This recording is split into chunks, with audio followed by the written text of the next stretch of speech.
ओम शांति।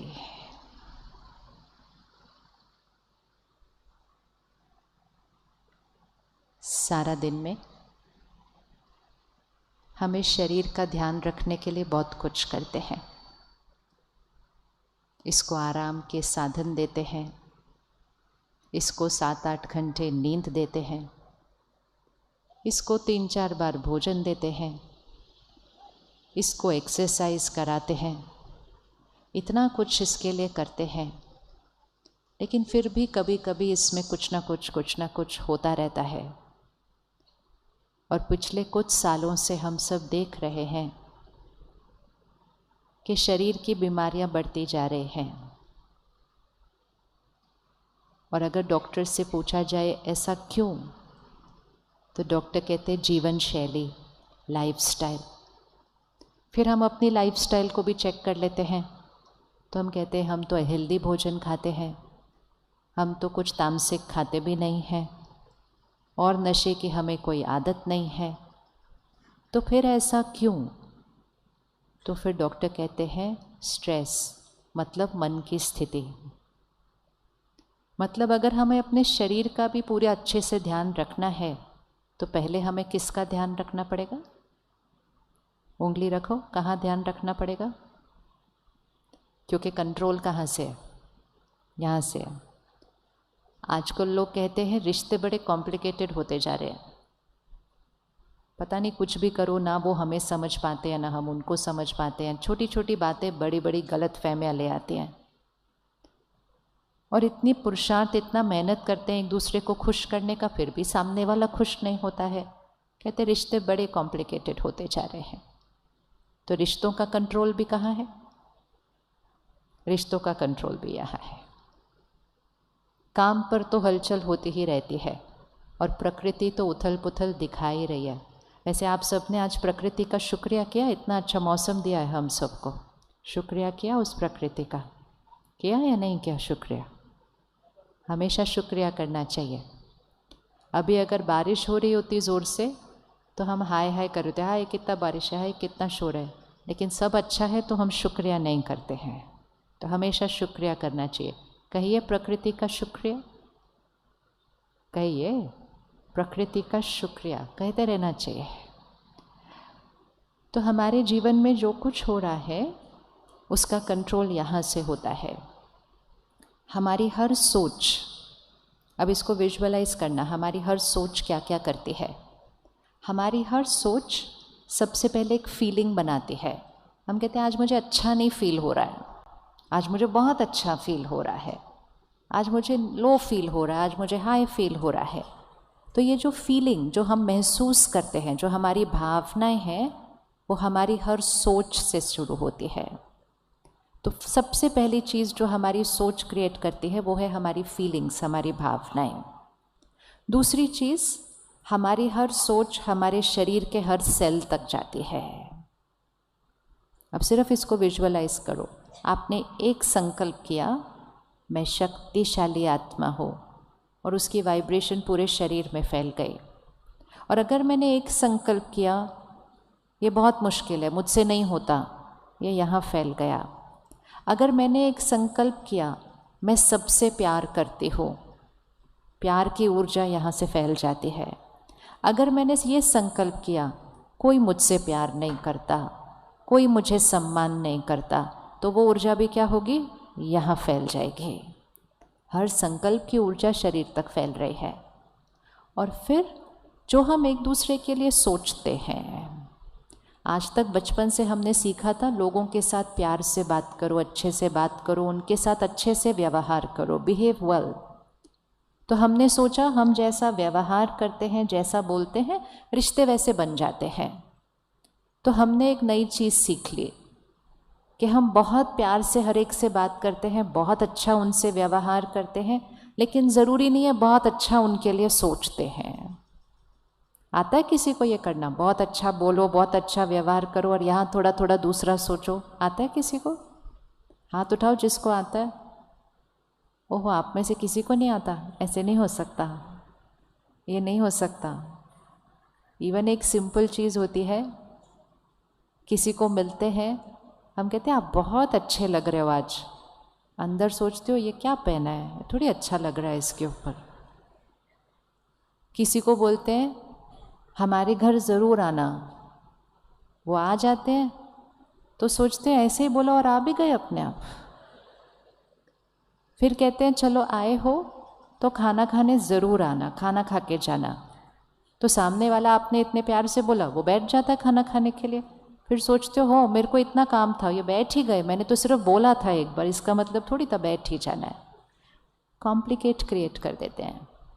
सोचते कुछ और हैं, बोलते कुछ और हैं, व्यवहार कुछ और करते हैं, और फिर कहते हैं रिश्ते बड़े कॉम्प्लिकेटेड होते जा रहे हैं।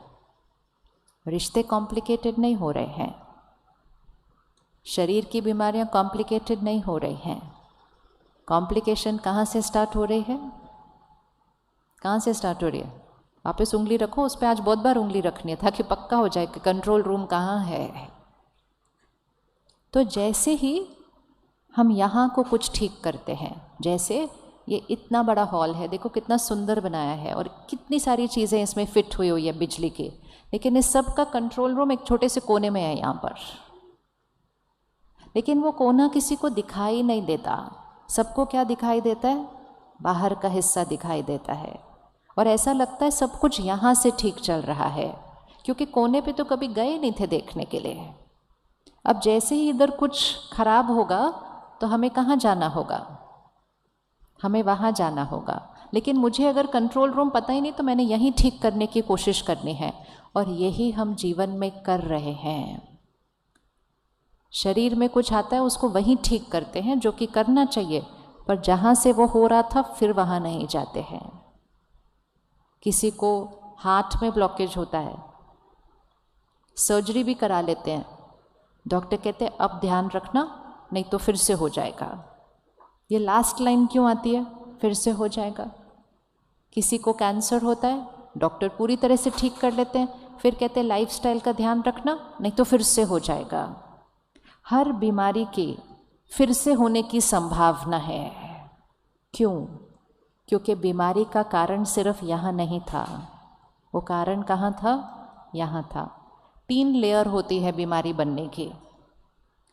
ये है आत्मा, फिर एक होता है सूक्ष्म शरीर जिसको हम कहते हैं एनर्जी बॉडी, और फिर तीसरा होता है ये जड़ मांस हड्डी का शरीर। तो इसका चित्र सामने लेकर आओ, आत्मा, फिर एक लाइट का शरीर, और फिर ये एक फिजिकल बॉडी। तो मैं जिन जिन बातों को यहाँ पकड़ के रखती हूँ, जिस क्वालिटी के मेरे संकल्प होते हैं, कुछ लोगों की आदत होती है सारा दिन में जल्दी करो, टाइम नहीं है, जल्दी करो, ये ठीक नहीं है, ये ठीक नहीं है, ऐसे नहीं होना चाहिए, बोलते जाते, सोचते जाते, बोलते जाते, सोचते जाते हैं। अब इतनी बार भागेंगे, जल्दी करो बोलेंगे, टाइम नहीं है बोलेंगे, बार बार बोलेंगे, तो यहाँ की हालत जो होगी सो होगी, वो सारी वाइब्रेशन किसको जाएगी? यहाँ जाएगी। लेकिन हमें पता ही नहीं होता, हम 5, 10, 20 साल वैसे चल रहे होते हैं। फिर किसी के अंदर आदत होती है, किसी ने कुछ कह दिया, ऊपर से जवाब नहीं देते, चुप रहते हैं, अपने को टिक करते हैं, मैंने बहुत अच्छे से व्यवहार किया, मैं चुप रही, मैंने ऊपर से कुछ नहीं बोला, यहाँ पकड़ के रख लेते हैं। कहते मैंने तो रिश्ते को संभाल लिया, मैंने कुछ नहीं बोला उनको, यहाँ पकड़ के रख लेते हैं। कितने साल पकड़ सकते हैं हम? क्या हमारी क्षमता है बातों को पकड़ने की? कितने साल पकड़ सकते हैं? आप में से है किसी के पास बात जो पकड़ के रखे हुई है? किसी के पास है बातें पकड़ के रखी है? हाथ उठाओ, बात पकड़ के रखी हुई है, उठाओ उठाओ, हाथ उठाओ। अब अपनी क्षमता को चेक करो कि कितना समय की ताकत है हमारे पास बात पकड़ के रखने की। कोई 2 महीने से बात पकड़ के बैठा है, कोई 2 साल से बात पकड़ के बैठा हुआ है, कोई 10 साल से बात पकड़ के बैठा हुआ है। तो जो चीज़ यहाँ पकड़ी हुई होगी किसी और के बारे में, पकड़ी मैंने यहाँ है, मतलब उस संकल्प को, उस चोट को, उस घाव को मैंने यहाँ पकड़ के रखा है, उस दर्द को मैंने यहाँ पकड़ के रखा है, तो वो उतने सालों से वो ऊर्जा मेरे शरीर में जा रही है। तो सबसे पहले जो ब्लॉकेज होता है, जो क्लॉट होता है, जो ट्यूमर होता है, वो यहाँ बनता है। फिर उसका वाइब्रेशन हमारे एनर्जी बॉडी में जाता है, और फिर कुछ सालों के बाद उसका जो बीमारी का रूप है वो हमारे जड़ शरीर में आता है। तो 3 स्टेजेस पर जब गुजरता है, तीसरी स्टेज पर जब वो आता है तो उसको बीमारी कहा जाता है। और तब हम डॉक्टर के पास जाते हैं। डॉक्टर इलाज करके उस बीमारी को कौन सी स्टेज से निकालता है? तीसरी स्टेज से निकालता है। पहली 2 स्टेज में वो बीमारी अभी तक है। और अगर मैंने अब उसको साफ नहीं किया तो जो ब्लॉकेज यहाँ था, एनर्जी बॉडी में था, कुछ सालों के बाद वो फिजिकल बॉडी में फिर से आ जाता है। हम कहते फिर से वो हो गया। तो जो मेडिसिन है, जो डॉक्टर है, वो उसको जड़ शरीर से निकाल सकता है। यहाँ से निकालने का काम किसका है? यहाँ से निकालने का काम किसका है? बताइए, यहाँ से निकालने का काम किसका है? हमारा है या जिन्होंने वो चोट मारी उनका है? नहीं, जिन्होंने चोट मारी उनके नहीं। नहीं, क्यों? चोट तो उन्होंने लगाई, बुरा उन्होंने बोला, गलत उन्होंने व्यवहार किया, इसलिए तो पकड़ के बैठे हुए अभी तक। पकड़ के रखना ज़्यादा आसान है या छोड़ देना ज़्यादा आसान है? क्या आसान होता है? ऐसे पकड़ो हाथ को, ऐसे पकड़ो टाइट, फिर और टाइट पकड़ो, और अब चेक करो कितनी देर ऐसे बैठ सकते हैं। थोड़ी देर में मन करेगा ना, खोलें इसको, क्या पकड़ के रखेंगे इतना। ये नेचुरल है, ये टाइटनेस नेचुरल नहीं है। तो हम शारीरिक रूप पे ज़्यादा देर टाइट नहीं बैठ सकते हैं, लेकिन यहाँ पर हमें आदत पकड़ गई है पकड़ के बैठने की। लेकिन उसने ऐसा बोला क्यों? लेकिन उसने ऐसा किया क्यों? और जब हम कोई भी चीज़ ऐसी करेंगे जो नेचुरल के विपरीत है, उसका रिजल्ट शरीर के अंदर नेचुरल के विपरीत आएगा। अब जैसे ये करना बहुत इजी है, वैसे यहाँ से भी ये करना बहुत इजी है। लेकिन मुझे सिर्फ एक अंडरस्टैंडिंग चाहिए कि ये मेरे साथ हुआ क्यों, उन्होंने ऐसा किया क्यों, और मुझे क्यों छोड़ना है, उन्होंने क्यों नहीं ठीक करना है। जैसे ही मन को ये ज्ञान समझ में आ जाता है, हम 1 सेकंड में इसको ऐसे छोड़ देते हैं। और जैसे ही इसको ऐसे छोड़ते हैं, यहाँ बहुत कुछ रिलैक्स हो जाता है, लाइट हो जाता है। तो अगर हम अपने शरीर को स्वस्थ रखना चाहते हैं, हम अपने रिश्तों को हल्का लाइट रखना चाहते हैं, तो हमें यहाँ से चीज़ों को हल्का करना पड़ेगा। जब तक यहाँ भारी है, यहाँ हेल्दी नहीं हो सकता है, यहाँ हार्मनी रिश्तों में नहीं हो सकती है। हमारी दादी जी एक बहुत स्वीट सा वर्ड बोलते थे, कहते रिश्तों में हार्मनी चाहिए, बहुत इजी है, आप हार मान लो, आपके रिश्तों में हार्मनी हो जाएगी, ये तो बहुत इजी है। लेकिन हमारा मन क्या कहता है? मैं क्यों हार मानूं? मतलब क्वेश्चन, मैं क्यों झुकूं, मैं क्यों चुप रहूं, मैं ही बार बार झुकूं, मैं ही बार बार चुप रहूं, फिर मैं ही बार बार ठीक से बात करूं, फिर मैं ही बात को ख़त्म करूं, सब कुछ मैं करूं, तो वो क्या कर रहे हैं इस रिश्ते के अंदर। और ये करके हम बातों को फिर से क्या कर लेते हैं? ऐसे पकड़ लेते हैं और रिश्तों में गांठें बनने देते हैं। और धीरे धीरे रिश्तों में गांठें बनी, शरीर में नॉट्स बने, और ये सब करते करते हम कहते जीवन कितनी कॉम्प्लिकेटेड हो गई है। और अभी भी हम उन कॉम्प्लिकेशंस को बाहर ही खोलने की और ढूंढने की कोशिश कर रहे हैं। एक लॉ है, संकल्प से सृष्टि बनती है। बोलिए एक बार, संकल्प से सृष्टि बनती है। मतलब मेरी सृष्टि, मेरी दुनिया। मेरी दुनिया क्या है? मेरे मन की स्थिति, मेरे शरीर का स्वास्थ्य, मेरे रिश्ते, मेरा घर, मेरा काम, फिर मेरी सृष्टि। ये सब मेरी सृष्टि है, ये मेरी दुनिया है। ये कहाँ से बनती है? मेरे संकल्प से बनती है। आज हम ऑपोजिट चल रहे हैं, हमें लगता है सृष्टि से मेरे संकल्प बनते हैं। अब आप बताइएगा कौन सा राइट है? मन खुश होगा तो शरीर स्वस्थ होगा, या शरीर स्वस्थ होगा तो मन खुश होगा?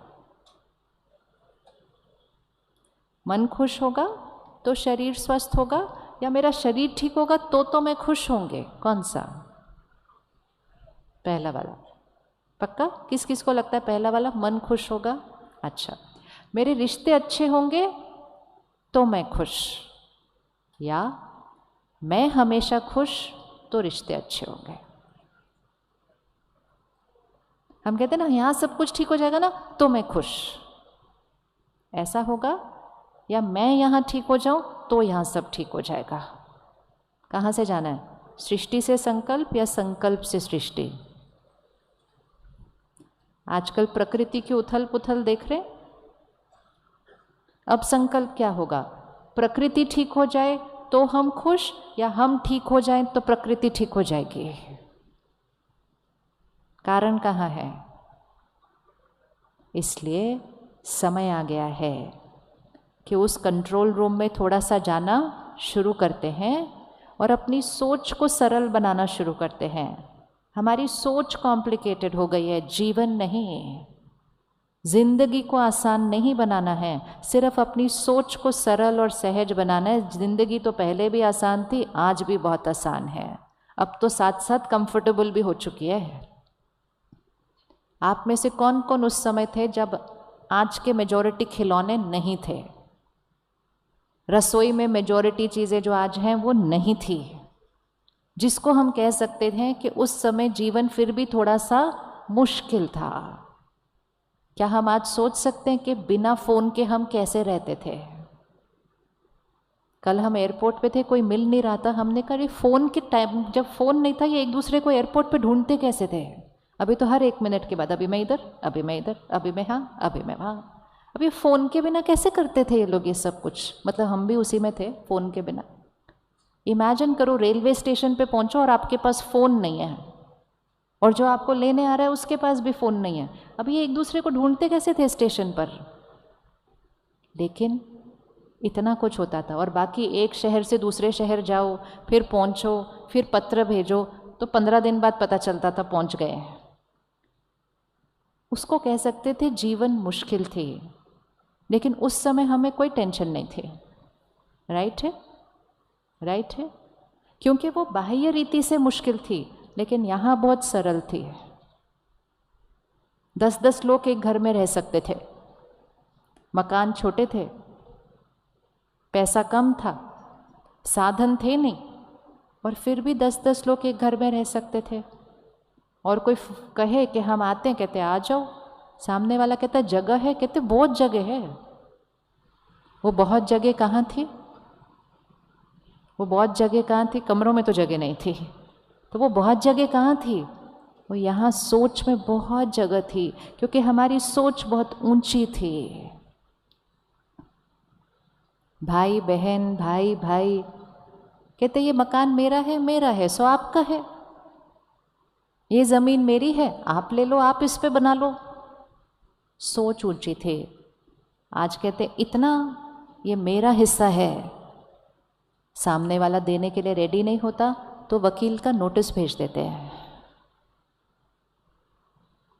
तो हमें चेक करना है, जीवन जब सच में आसान हो गई तो हमने सब कुछ को यहाँ कॉम्प्लिकेटेड बना दिया। तो इसलिए जीवन को आसान नहीं बनाना है, सिर्फ किसको सहज बनाना है और सरल बनाना है, यहाँ को करना है। आप रेडी करने के लिए? रेडी हैं करने के लिए? रेडी है। फर्स्ट इक्वेशन, सारे होमवर्क आज के टिक करते जाने हैं। फर्स्ट इक्वेशन जो हमेशा पकड़ के रखना है, हमें एक आदत पड़ चुकी है कि हम अपने संकल्पों का कारण बाहर ठहराते हैं। 1 मिनट आंख बंद करो और लास्ट जब गुस्सा किया था वो वाला सीन देखो। क्या हुई थी बात? सामने वाले ने क्या किया था और मैंने कैसा सोचा, कैसे बोला, कैसा व्यवहार किया। मेरी आवाज़ कितनी ऊंची थी, मेरे शब्द कैसे थे, उन्होंने क्या किया, मैंने कैसे व्यवहार किया। दोनों चीज़ को देखो। और अब कल सुबह वही बात फिर से आएगी, बिल्कुल वैसे की वैसे। अब अपने ऊपर अटेंशन लाओ, क्या मैं उसी परिस्थिति को एक अलग तरह से क्रॉस कर सकते हैं, उसका सामना कर सकते हैं। उनको राय भी देनी है, जो सही है वो बोलना भी है, लेकिन क्या मेरा बात करने का तरीका, मेरे शब्द, मेरी आवाज़, क्या एक अलग तरीका है उसी बात का सामना करने के लिए? तो वो अपने आप को करते हुए देखो।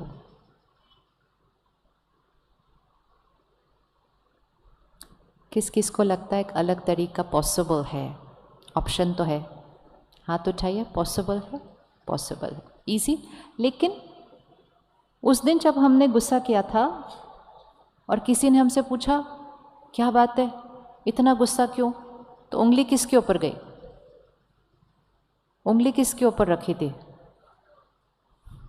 कहते मेरे को गुस्सा करने का शौक है, मेरा तो संडे मॉर्निंग था, मेरा तो दिन आज इतना अच्छा था, उसने काम ही ऐसा किया, उसने गुस्सा दिला दिया, मैंने नहीं किया। और ऐसे बोलकर अपने को छुट्टी दे देते हैं, दूसरे के ऊपर उंगली रख देते हैं कि दूसरे ने मेरा गुस्सा मुझे दिलाया। अब ये भाषा को आज हम बदलेंगे। लोग गलती कर सकते हैं, लोग गलत व्यवहार कर सकते हैं, लोग हर रोज़ गलत कर सकते हैं, ये उनकी शक्ति है। लेकिन मेरी जो सोच है, जो यहाँ चलने वाली है अंदर, मेरा जो व्यवहार है, उसका रिमोट कंट्रोल यहाँ है, उनके पास नहीं है। राइट है बात? राइट है बात? यस। तो मुझे गुस्सा किसने दिलाया? मुझे गुस्सा किसने दिलाया? उंगली रखो उस पर। हाँ, आज ये पक्का हो जाने वाला है, ताकि कल से जब भी कोई बात आएगी तो तुरंत पता होना चाहिए मुझे कहाँ अटेंशन रखनी है। इसका मतलब ये नहीं है कि उन्होंने गलती नहीं की, लेकिन वो मेरे मन के अंदर घुस के मुझे गुस्सा नहीं दिला सकते। कई लोग आजकल बहुत प्यार से कहते हैं, वो ना जान पूछ के मुझे तंग करने के लिए ऐसा व्यवहार करते हैं ताकि मैं तंग हूँ। कोई ऐसा नहीं करता है कभी भी। लेकिन हम उनके व्यवहार से तंग होते हैं तो हम कहते उन्होंने मुझे तंग किया, उन्होंने मुझे दुख दिया, उन्होंने मेरा अपमान किया, उन्होंने मुझे हर्ट किया। ये सारी भाषा, उनकी वजह से मुझे चिंता हो रही है, उसकी वजह से मैं परेशान हूँ, एंड मोस्ट इम्पोर्टेंट उसकी वजह से मैं खुश हूँ। तो मतलब यहाँ जो कुछ चल रहा है, खुशी नाराज़गी, सुख दुख, चिंता निश्चिंत, डर निडर, जो कुछ यहाँ चल रहा है, इसका रिमोट कंट्रोल किसके पास है? इसका रिमोट कंट्रोल किसके पास है? किसके पास है? किसके पास है? आप बोलेंगे नहीं तो आपके पास आएगा नहीं। किसके पास है रिमोट कंट्रोल? हमारे पास नहीं, मेरे पास। बोलिए, मेरे पास। तो मुझे किसने गुस्सा दिलाया? मैंने। बोलते जाए, अभी मैं बहुत बार बोलना है। मुझे किसने गुस्सा दिलाया? मैंने। मुझे दुख किसने दिया? उन्होंने क्या किया? उन्होंने गलत व्यवहार किया। वो सच है, उन्होंने गलत व्यवहार किया, लेकिन वो सिर्फ यहाँ खड़े होकर कर सकते हैं, वो यहाँ नहीं घुस सकते। एक ही जगह है पूरी सृष्टि पर, एक ही जगह है जहाँ कोई नहीं घुस सकता है, और वो है यहाँ। ये एक ही जगह है जो मेरे कंट्रोल पे है। हमने पूरी सृष्टि पर कंट्रोल करना सीख लिया, लेकिन यहाँ पर ध्यान नहीं दिया, तो हमने सोचा यहाँ का कंट्रोल सबके पास है। तो सबसे पहला होमवर्क आज, भाषा परिवर्तन, सोच की भाषा परिवर्तन। जैसे मैंने कहा उसकी वजह से मैं परेशान, मैंने परेशान होते रहना है जब तक वो नहीं बदल जाते। राइट? क्योंकि मैंने कहा उसकी वजह से मैं परेशान, तो किसको बदलना पड़ेगा? किसको बदलना पड़ेगा? उसको बदलना पड़ेगा। तो हम उसको बोलते रहते हैं बदलो बदलो बदलो। वो कहते हैं हाँ मैं भी सोच रहा हूँ बदलना चाहिए, और फिर अगले दिन वो वापस वैसे होते हैं। फिर हम अगले दिन और परेशान होते हैं और ये चलता रहता है। कुछ घरों में छोटी छोटी बातों पे टक्कर होती रहती है। इवन एक सिंपल बात जैसे कि घर में एक के अंदर संस्कार है हर चीज़ को बहुत साफ सुथरा परफेक्ट रखने का, और दूसरे के पास प्यार से संस्कार है आके अपना सामान ऐसे ही रख देने का। अब ये तो कोई बात भी नहीं है जीवन में, लेकिन रोज़ प्यार से टकराते रहते हैं एक दूसरे के साथ उसके ऊपर। वो सोचते हैं वो बदल जाएंगे एक दिन, इतने साल हो गए, और वो भी सोचते हैं इतने साल हो गए अब तो ये बदल जाएगी, और दोनों इंतज़ार करते हैं एक दूसरे को, देखते हैं और कहते तुम इतनी सी आदत नहीं बदल सकते। सामने वाला कहते हैं मैं भी यही सोच रहा था, तुम इतनी सी आदत नहीं बदल सकते मेरे लिए। तो हम मुश्किल काम करने की कोशिश करते रहते हैं कि दूसरा अपनी आदत बदले, क्योंकि हमने सोचा दूसरे की वजह से हो रहा है ये सब कुछ। तो आज से वो फर्स्ट इक्वेशन, दूसरा क्या कर सकता है वो मुझे पता है, मैं क्या कर सकती हूँ उसका कंट्रोल मुझे अपने पास लेना है, रिमोट कंट्रोल यहाँ। तो मुझे कौन दिलाता है? मैं। मुझे चिंता कौन दिलाता है? मैं। मुझे दुख कौन देता है? मैं। मुझे सुख कौन देता है? मैं। मुझे खुशी कौन देता है? मैं। मुझे उदासी कौन देता है? मैं। बाकी सब लोग सब कुछ बाहर करते हैं। अब जब मुझे पता है कि मैं क्रिएट करती हूँ, पावर मेरी है, तो फिर अब तो मेरी चॉइस है ना कि सारा दिन में कितना खुश रहना है, कितना दुखी होना है, कितना नाराज़ होना है, कितना लाइट होकर बातों को ख़त्म करना है। क्या ये पॉसिबल है कि कोई गलत व्यवहार करे और हम यहाँ से ठीक रहें? क्या ये पॉसिबल है? क्या ये पॉसिबल है? अभी आपने आंख बंद करके देखा था ना कि पिछली बार क्या था, ज़ोर से रिएक्ट किया। अभी देखा अपने आप को तो क्या देखा, वही बात हम दूसरी तरह से बोल सकते हैं। तो पॉसिबल है? क्या ये पॉसिबल है कि हम बात को 1 साल पकड़ के रख सकते हैं और फिर एक दिन कहते हैं चलो बात को ख़त्म करो, छुट्टी? ख़त्म करने में कितना टाइम लगता है? 1 सेकंड, एक संकल्प। एक संकल्प से हम बात को पकड़ सकते हैं। मैं ये बात कभी नहीं भूलूंगी, पकड़ लिया। और एक संकल्प से हम, बहुत हुआ, बिंदी लगाओ, फुल स्टॉप, हम उसको छोड़ सकते हैं। एक संकल्प पकड़ने के लिए और एक संकल्प छोड़ने के लिए, दोनों का रिमोट कंट्रोल का था यहाँ। तो सबसे पहली इक्वेशन, आज से अपने संस्कारों का जिम्मेवार, अपनी सोच, बोल और व्यवहार के लिए उंगली किस पर रखनी है? सिर्फ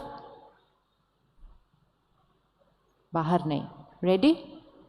रेडी करने के लिए 1 मिनट फिर से आंख बंद करो और देखो अभी तक किस किस पे उंगली रखी हुई है, और वहाँ से उंगली हटाओ उंगली वहाँ से, और अपने ऊपर लेकर आओ, पावर अपने पास लेकर आओ। फिर हम ठीक कर लेंगे उसको, लेकिन पहले पावर अपने पास लेकर तो आए। अभी तक तो उधर रखी हुई है जिम्मेवारी।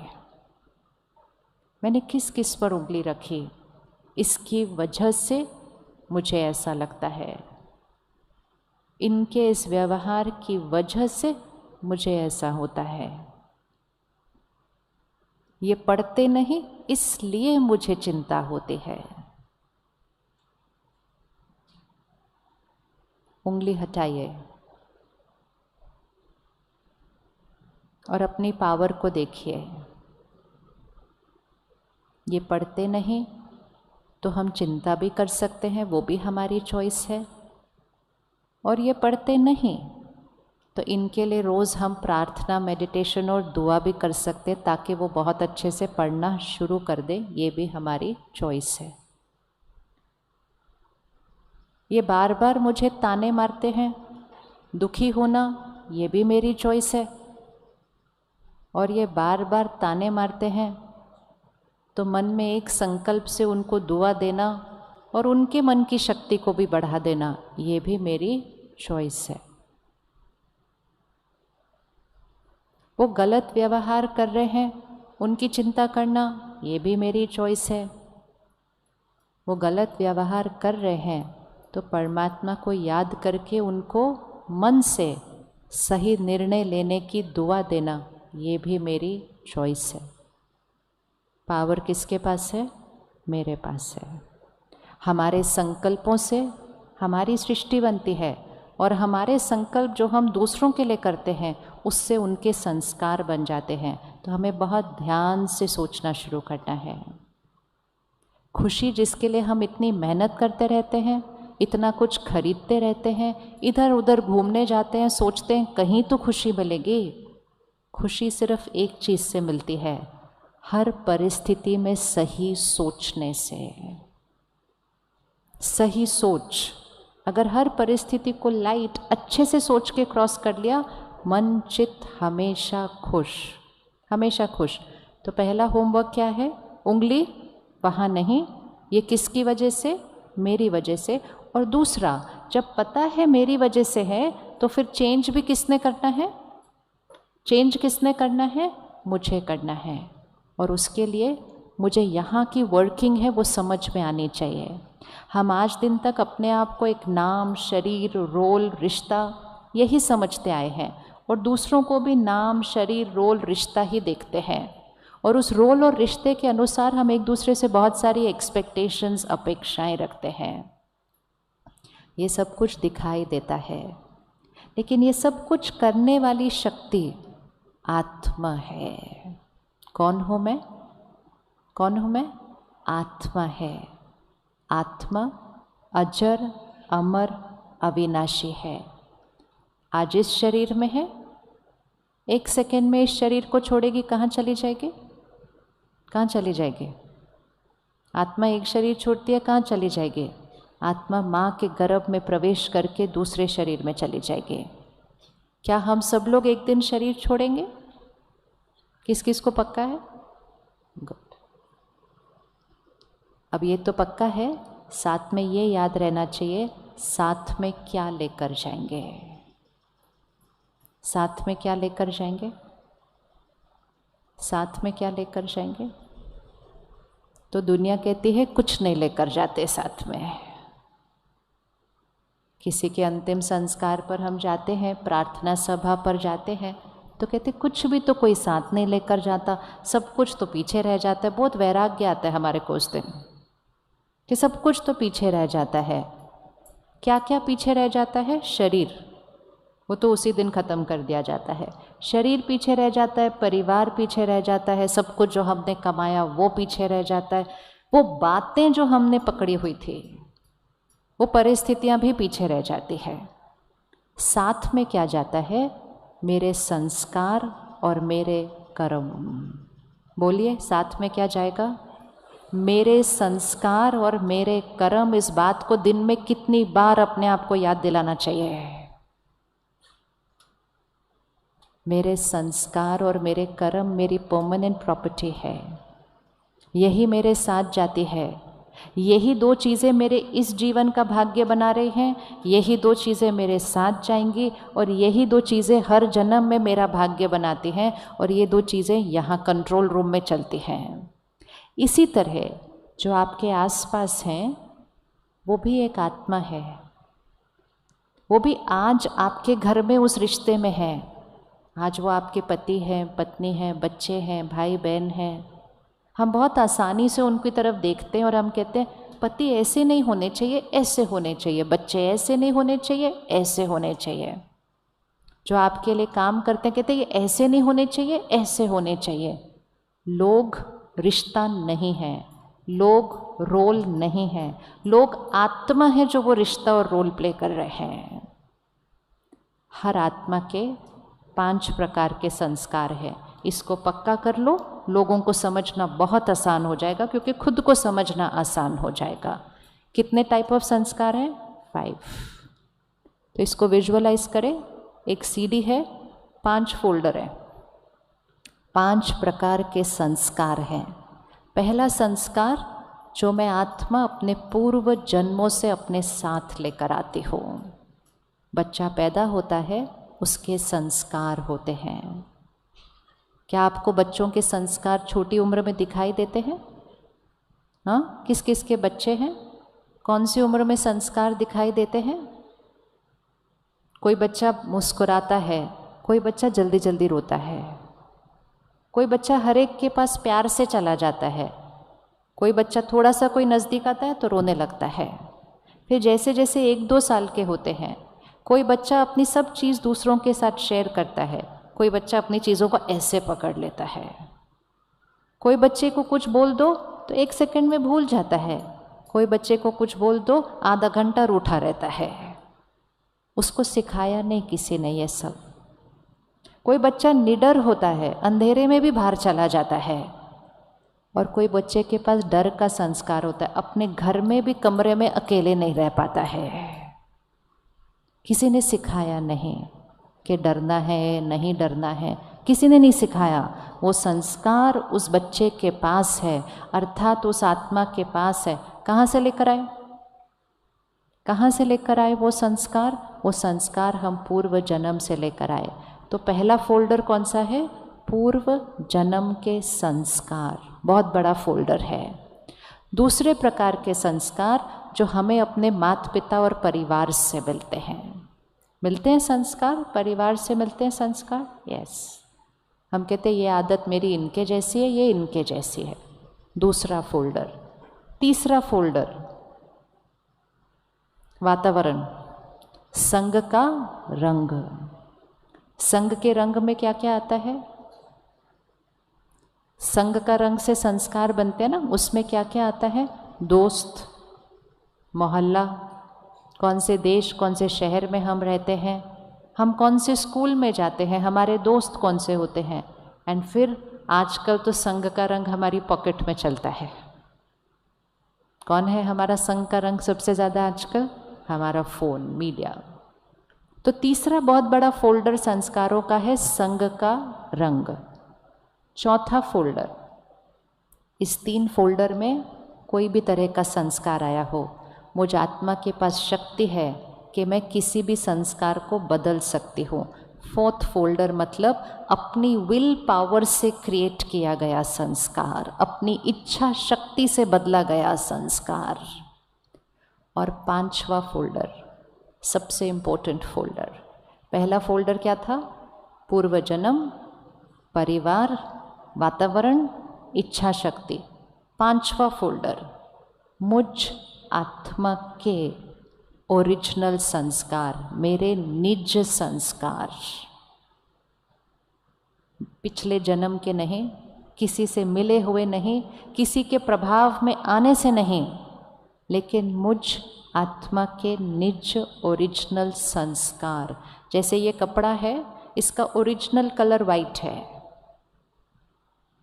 सुबह से रात तक पहना तो कुछ कुछ इस पे लग सकता है, किसी और की वजह से लग सकता है, कोई परिस्थिति की वजह से लग सकता है, अपनी गलती की वजह से लग सकता है, लेकिन याद रहता है वो दाग है।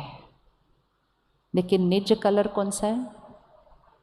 निज कलर कौन सा है? वाइट। इसी तरह हर आत्मा का निज संस्कार, ओरिजिनल कलर प्योरिटी है, पवित्रता है, शुद्धता है, शांति है, शक्ति है। 7 संस्कार हैं जो हर आत्मा के संस्कार हैं। पहला संस्कार पवित्रता, दूसरा संस्कार शांति, तीसरा संस्कार शक्ति, चौथा संस्कार प्यार, 5वां संस्कार सुख, छठा संस्कार ज्ञान और 7वां संस्कार आनंद।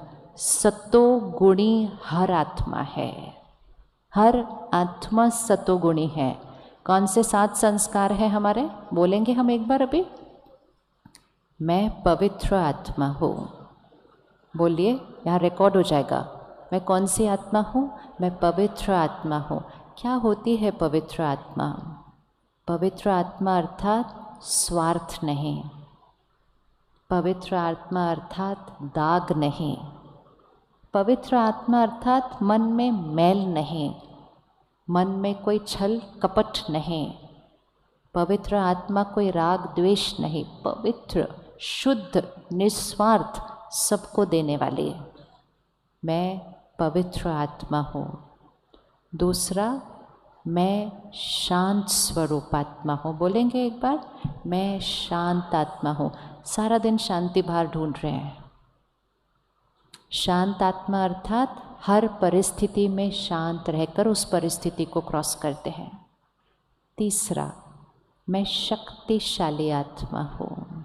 बोले, मैं शक्तिशाली आत्मा। जो चाहें, जो आदत बदलना चाहें, जो काम करना चाहें, जो संस्कार बदलना चाहें, हर परिस्थिति में स्थिर रहना चाहें, वो हमारे पास शक्ति है। मैं सुख स्वरूप आत्मा हूँ। बाहर नहीं सुख, बाहर तो सेवा के लिए है हम, लेकिन सुख और खुशी चीज़ों में नहीं है। चीज़ें तो आराम के लिए बनी हैं। सुख और खुशी खाने में नहीं है, खाना तो स्वास्थ्य के लिए बनता है। सुख और खुशी कपड़ों में नहीं है, कपड़े तो शरीर को ढकने के लिए बनाए जाते हैं। सुख और खुशी नई गाड़ी में नहीं है, गाड़ी तो सिर्फ यहाँ से वहाँ जाने के लिए बनाई जाती है। सुख और खुशी मेरा संस्कार है। मैं प्रेम स्वरूप आत्मा हूँ। बोले एक बार, आज हम प्यार के लिए क्या कर रहे हैं? हम लोगों से मांगते हैं। हम में से किस किस को प्यार चाहिए? उठा लो हाथ। अभी तो बोला मैं प्रेम स्वरूप आत्मा हूँ। मैं प्रेम स्वरूप आत्मा हूँ मतलब प्यार मेरा संस्कार है। ऐसे नहीं, प्यार चाहिए नहीं, प्यार, बोले, प्यार चाहिए नहीं, प्यार देने वाली आत्मा हूँ। सम्मान चाहिए नहीं, सम्मान देने वाली आत्मा हूँ। कौन सा ज़्यादा अच्छा लगता है? नहीं, करके देख लो, फिर कल से करना भी तो है ना, ऐसे बोलना थोड़ी आज सिर्फ। कौन सा ज़्यादा अच्छा लगता है? देना अच्छा लगता है? पक्का? किसको देना ज़्यादा अच्छा लगता है? क्योंकि इसमें थोड़ा तो मेहनत करना, ये तो बहुत आसान है, बैठे रहो।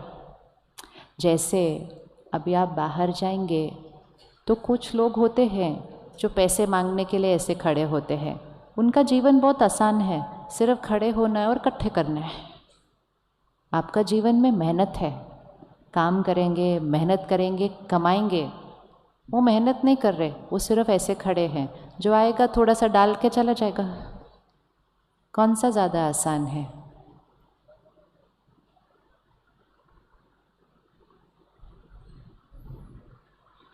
कौन सा जीवन जीना है? ऐसे वाला या ऐसे वाला? ऐसे वाला जीना है, ऐसे नहीं। ये इजी नहीं है, मुझे प्यार दो, मेरा ध्यान रखो, मुझे समझो, मुझे रिस्पेक्ट दो। बहुत इजी है, कुछ नहीं करना पड़ता इसमें। लेकिन मैं प्यार देने वाली आत्मा हूँ। सामने ने कुछ बोल दिया, मैंने चुप रहकर मैंने अपनी तरफ से दुआएं दी। फिर कुछ हो गया, मैंने फटाफट से बात करके उस बात को ठीक किया। मैं प्यार देने वाली आत्मा हूँ। तो आज से ऐसे नहीं। तो हम में किसी को प्यार चाहिए? प्यार चाहिए किसी को? बोलिए, बोलो अच्छे से, प्यार चाहिए? बोलो। बिल्कुल नहीं, मुझे कुछ नहीं चाहिए। मैं सबको देने वाली आत्मा हूँ। हर रोज़ अपने आप को एक दुआ दे सकते हैं जिससे जीवन बहुत आसान बन जाएगा। हर रोज़ अपने आप को एक सुबह सुबह संकल्प दो, बोलो मुझे किसी से कुछ नहीं चाहिए। बोलो एक बार। अब 1 मिनट आंख बंद करो, अपने आसपास के जो क्लोज सर्कल के लोग हैं, परिवार के, उनको देखो और बोलो मुझे इन सब से कुछ नहीं चाहिए। कुछ नहीं मतलब सूक्ष्म में, स्थूल तो चीज़ें चाहिए ना। कोई धन कमा रहा है, कोई घर का काम कर रहा है, वो तो ठीक है। लेकिन प्यार चाहिए, सम्मान चाहिए, महिमा चाहिए, अटेंशन चाहिए, ये चाहिए, सारा दिन चाहिए चाहिए। मुझे किसी से कुछ नहीं चाहिए। बोलने की हिम्मत है? बोलने की हिम्मत है? ये नहीं है हिम्मत। क्यों? अच्छा लगता है ऐसे खड़े होना? ऐसे अच्छा लगता है? हाँ, मैंने इतने अच्छे से काम किया, आपने बोला भी नहीं मैंने अच्छे से किया। सामने वाला बोलता है इतना बड़ा क्या किया, मैं भी तो सारा दिन इतना काम करूँ, मैं तुम्हारी महिमा करता रहूँ सारा दिन। ऐसे खड़े रहेंगे ना तो सामने वाला कुछ भी डाल के जा सकता है उसके अंदर। और फिर भी ज़्यादा देर खड़े रहे ना तो जो थोड़ा बहुत पड़ा है वो भी उठा के ले जाएंगे वो। हमने सोचा था हम ऐसे खड़े हैं तो वो थोड़ा थोड़ा सुबह सुबह कुछ डाल के तो जाएंगे ना, लेकिन डालेगा भी तो वो जो ऐसे खड़ा है। अगर वो भी ऐसे खड़े होंगे और हम भी ऐसे खड़े होंगे तो रिश्ते कैसे हो जाएंगे? तो हर घर में एक ऐसा चाहिए, बाकी सब ऐसे खड़े हो सकते हैं। तो आपको डिसाइड करना है आपके घर का वो एक कौन बनेगा जो ऐसे खड़े होने वाला है। सारे ऐसे खड़े हुए, रिश्ते बहुत मुश्किल होते जा रहे हैं। ये हमें लग रहा है कि अरे ये तो मजाक है, मजाक नहीं, बहुत कॉम्प्लिकेटेड है। यहाँ पर देने वाली फ्रीक्वेंसी पर अपने आप को सेट करना है, मांगने वाली फ्रीक्वेंसी पे नहीं, इंतज़ार करने वाली फ्रीक्वेंसी पे नहीं। वेट करते रहते हैं, सामने वाला करेगा, सामने वाला अच्छे से बात करेगा, सामने वाला मेरी महिमा करेगा, सामने वाला मुझे अच्छा बोलेगा, आप बहुत अच्छे हो। हम कितने अच्छे हैं ये सिर्फ और सिर्फ कौन जानता है? हम सच में कितने अच्छे हैं वो सिर्फ और सिर्फ कौन जानता है? हम। क्योंकि हम अच्छे जो हैं वो सिर्फ ये नहीं, यहाँ की अच्छाई कितनी है वो सिर्फ कौन जानता है? हम। लेकिन सिर्फ अगर कोई मुझे एक बार बोल देना आप बहुत अच्छे हो, मेरा पूरा दिन सही बीतता है। किस किस को महिमा अच्छी लगती है? अरे बोलो ना, अच्छे लगते कि नहीं अच्छे लगते हैं? अच्छे लगते हैं ना। और जिसको महिमा अच्छी लगती है उसको निंदा में बहुत दुख होगा। जिसको महिमा अच्छी लगती है उसको निंदा में बहुत मुश्किल होने वाली है। तो परमात्मा हमें सिंपल इक्वेशन देते हैं, निंदा स्तुति एक समान। निंदा स्तुति एक समान। वो घड़ी होती थी ना पुराने ज़माने की, वो पेंडुलम वाली, उसको सेंटर में रखो 1 मिनट इधर, ठीक है? ये मेरे मन की स्थिति है सेंटर में। अगर मुझे अभी किसी ने महिमा दी, आप बहुत अच्छे हो, आप बहुत अच्छे हो, आप बहुत अच्छे हो, अच्छे से 4-5 बार बोल दिया, अब मेरा पेंडुलम कितना दूर तक जाता है, मतलब मुझे कितना ज़्यादा अच्छा लगता है वो महिमा सुन के। अगर वो इधर तक गया, फिर उसके बाद किसी ने आके धीरे से बोला इतना खुश मत हो, मुझे एक्चुअली मालूम है आप क्या हो, तो वो जितना दूर इधर गया था ना वो उतना ही दूर इधर जाएगा। अगर वो थोड़ा सा महिमा में खुश हुआ था तो वो निंदा में थोड़ा सा ही बुरा फील करेगा, लेकिन अगर महिमा में ज़्यादा खुश हुआ होगा तो निंदा में ज़्यादा बुरा लगेगा, और अगर महिमा में स्थिर रहा होगा तो निंदा में भी स्थिर रहेगा। पेंडुलम हमारी चॉइस है कि कितना घुमाना है, यहाँ यहाँ या यहाँ, कैसे रखना है, किधर रखना है। हाँ, रिमोट कंट्रोल किसका है? हमेशा याद रखना है जो हम हैं वो हम हैं, ठीक है? जो हमारी महिमा कर रहा है, वो जो बोल रहा है, वो किसके संस्कारों के थ्रू बोल रहा है? किसके संस्कारों के थ्रू बोल रहा है? बताओ। जैसे अच्छा, पीछे ये बोर्ड है इतना बड़ा, पर्पल रंग है, वाइट रंग है, कुछ शब्द लिखे हैं। अभी अगर सबसे पूछा जाए आपको ये पीछे का बैकग्राउंड कैसा लग रहा है, आज हम 10-15 हज़ार लोग हैं इस हॉल के अंदर, अगर हर एक से पूछा जाए आपको ये पीछे का बैकग्राउंड कैसा लग रहा है, तो क्या आपको लगता है हर एक को एक जैसा लगेगा? हर एक को एक जैसा लगेगा? नहीं, हर एक की उसके बारे में अलग अलग राय होगी। वो तो एक ही है, वो तो एक ही है, लेकिन हर एक की जो राय होगी उसके बारे में, लेकिन राय आप किसके नज़रिए से देंगे? किसके नज़रिए से? हम अपने संस्कारों के थ्रू बोलते हैं। तो जब हम लोगों को देखते हैं, जब हम बातों को देखते हैं, जब हम चीज़ों को देखते हैं, हमारे संस्कारों का एक लेंस होता है, हम उसके थ्रू देखते हैं। तो जब कोई हमारी महिमा करता है तो हमें याद रखना चाहिए वो उसके संस्कारों के थ्रू बोल रहा है, और जब कोई हमारी निंदा करता है तो वो भी किसके संस्कारों के थ्रू बोल रहा है? उसके संस्कारों के थ्रू बोल रहा है। लेकिन क्योंकि हम जीवन में ऐसे खड़े हैं, इसीलिए ऐसे खड़े होना बहुत रिस्की होता है जीवन में, क्योंकि हम जीवन में ऐसे खड़े हैं तो महिमा सुनने से बहुत और निंदा सुनने से बहुत। लेकिन अगर जीवन में ऐसे खड़े होते हैं तो निंदा और महिमा दोनों का असर न पड़ता, क्योंकि दोनों पता होता वो उनके संस्कार है और हम दे रहे हैं अपने संस्कार। ऐसे रिसीवर साइड पे नहीं लाइफ में खड़े होना, गिवर साइड पे खड़े होना है, देने वाली एनर्जी के अंदर। तो निंदा स्तुति कैसे रहना, पेंडुलम किधर रखना।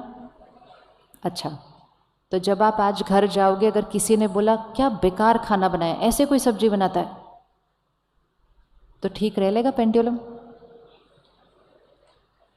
पेंडुलम ठीक रहेगा? जब कोई फीडबैक देता है हमें कि ये ठीक नहीं बना, ये ठीक नहीं काम किया, वो फीडबैक बहुत इम्पोर्टेंट है, हमें लेना है। लेकिन कोई निंदा करके वो फीडबैक दे रहा है, फीडबैक हमारे लिए इम्पोर्टेंट है, निंदा उस आत्मा का संस्कार है। लेकिन उस संस्कार को हम ऐसे लेकर हम कहते हैं मुझसे ऐसे बोला, मैं सुबह से इतना मेहनत कर रही थी, मेरी तबीयत भी ठीक नहीं थी, तो भी मैंने यूट्यूब से नई रेसिपी ढूंढ के आज उनके लिए नई चीज़ बनाई। तो हम अपने आप को क्या करते रहते, बेचारी मैं, क्योंकि हम ऐसे खड़े थे, बेचारी मैं।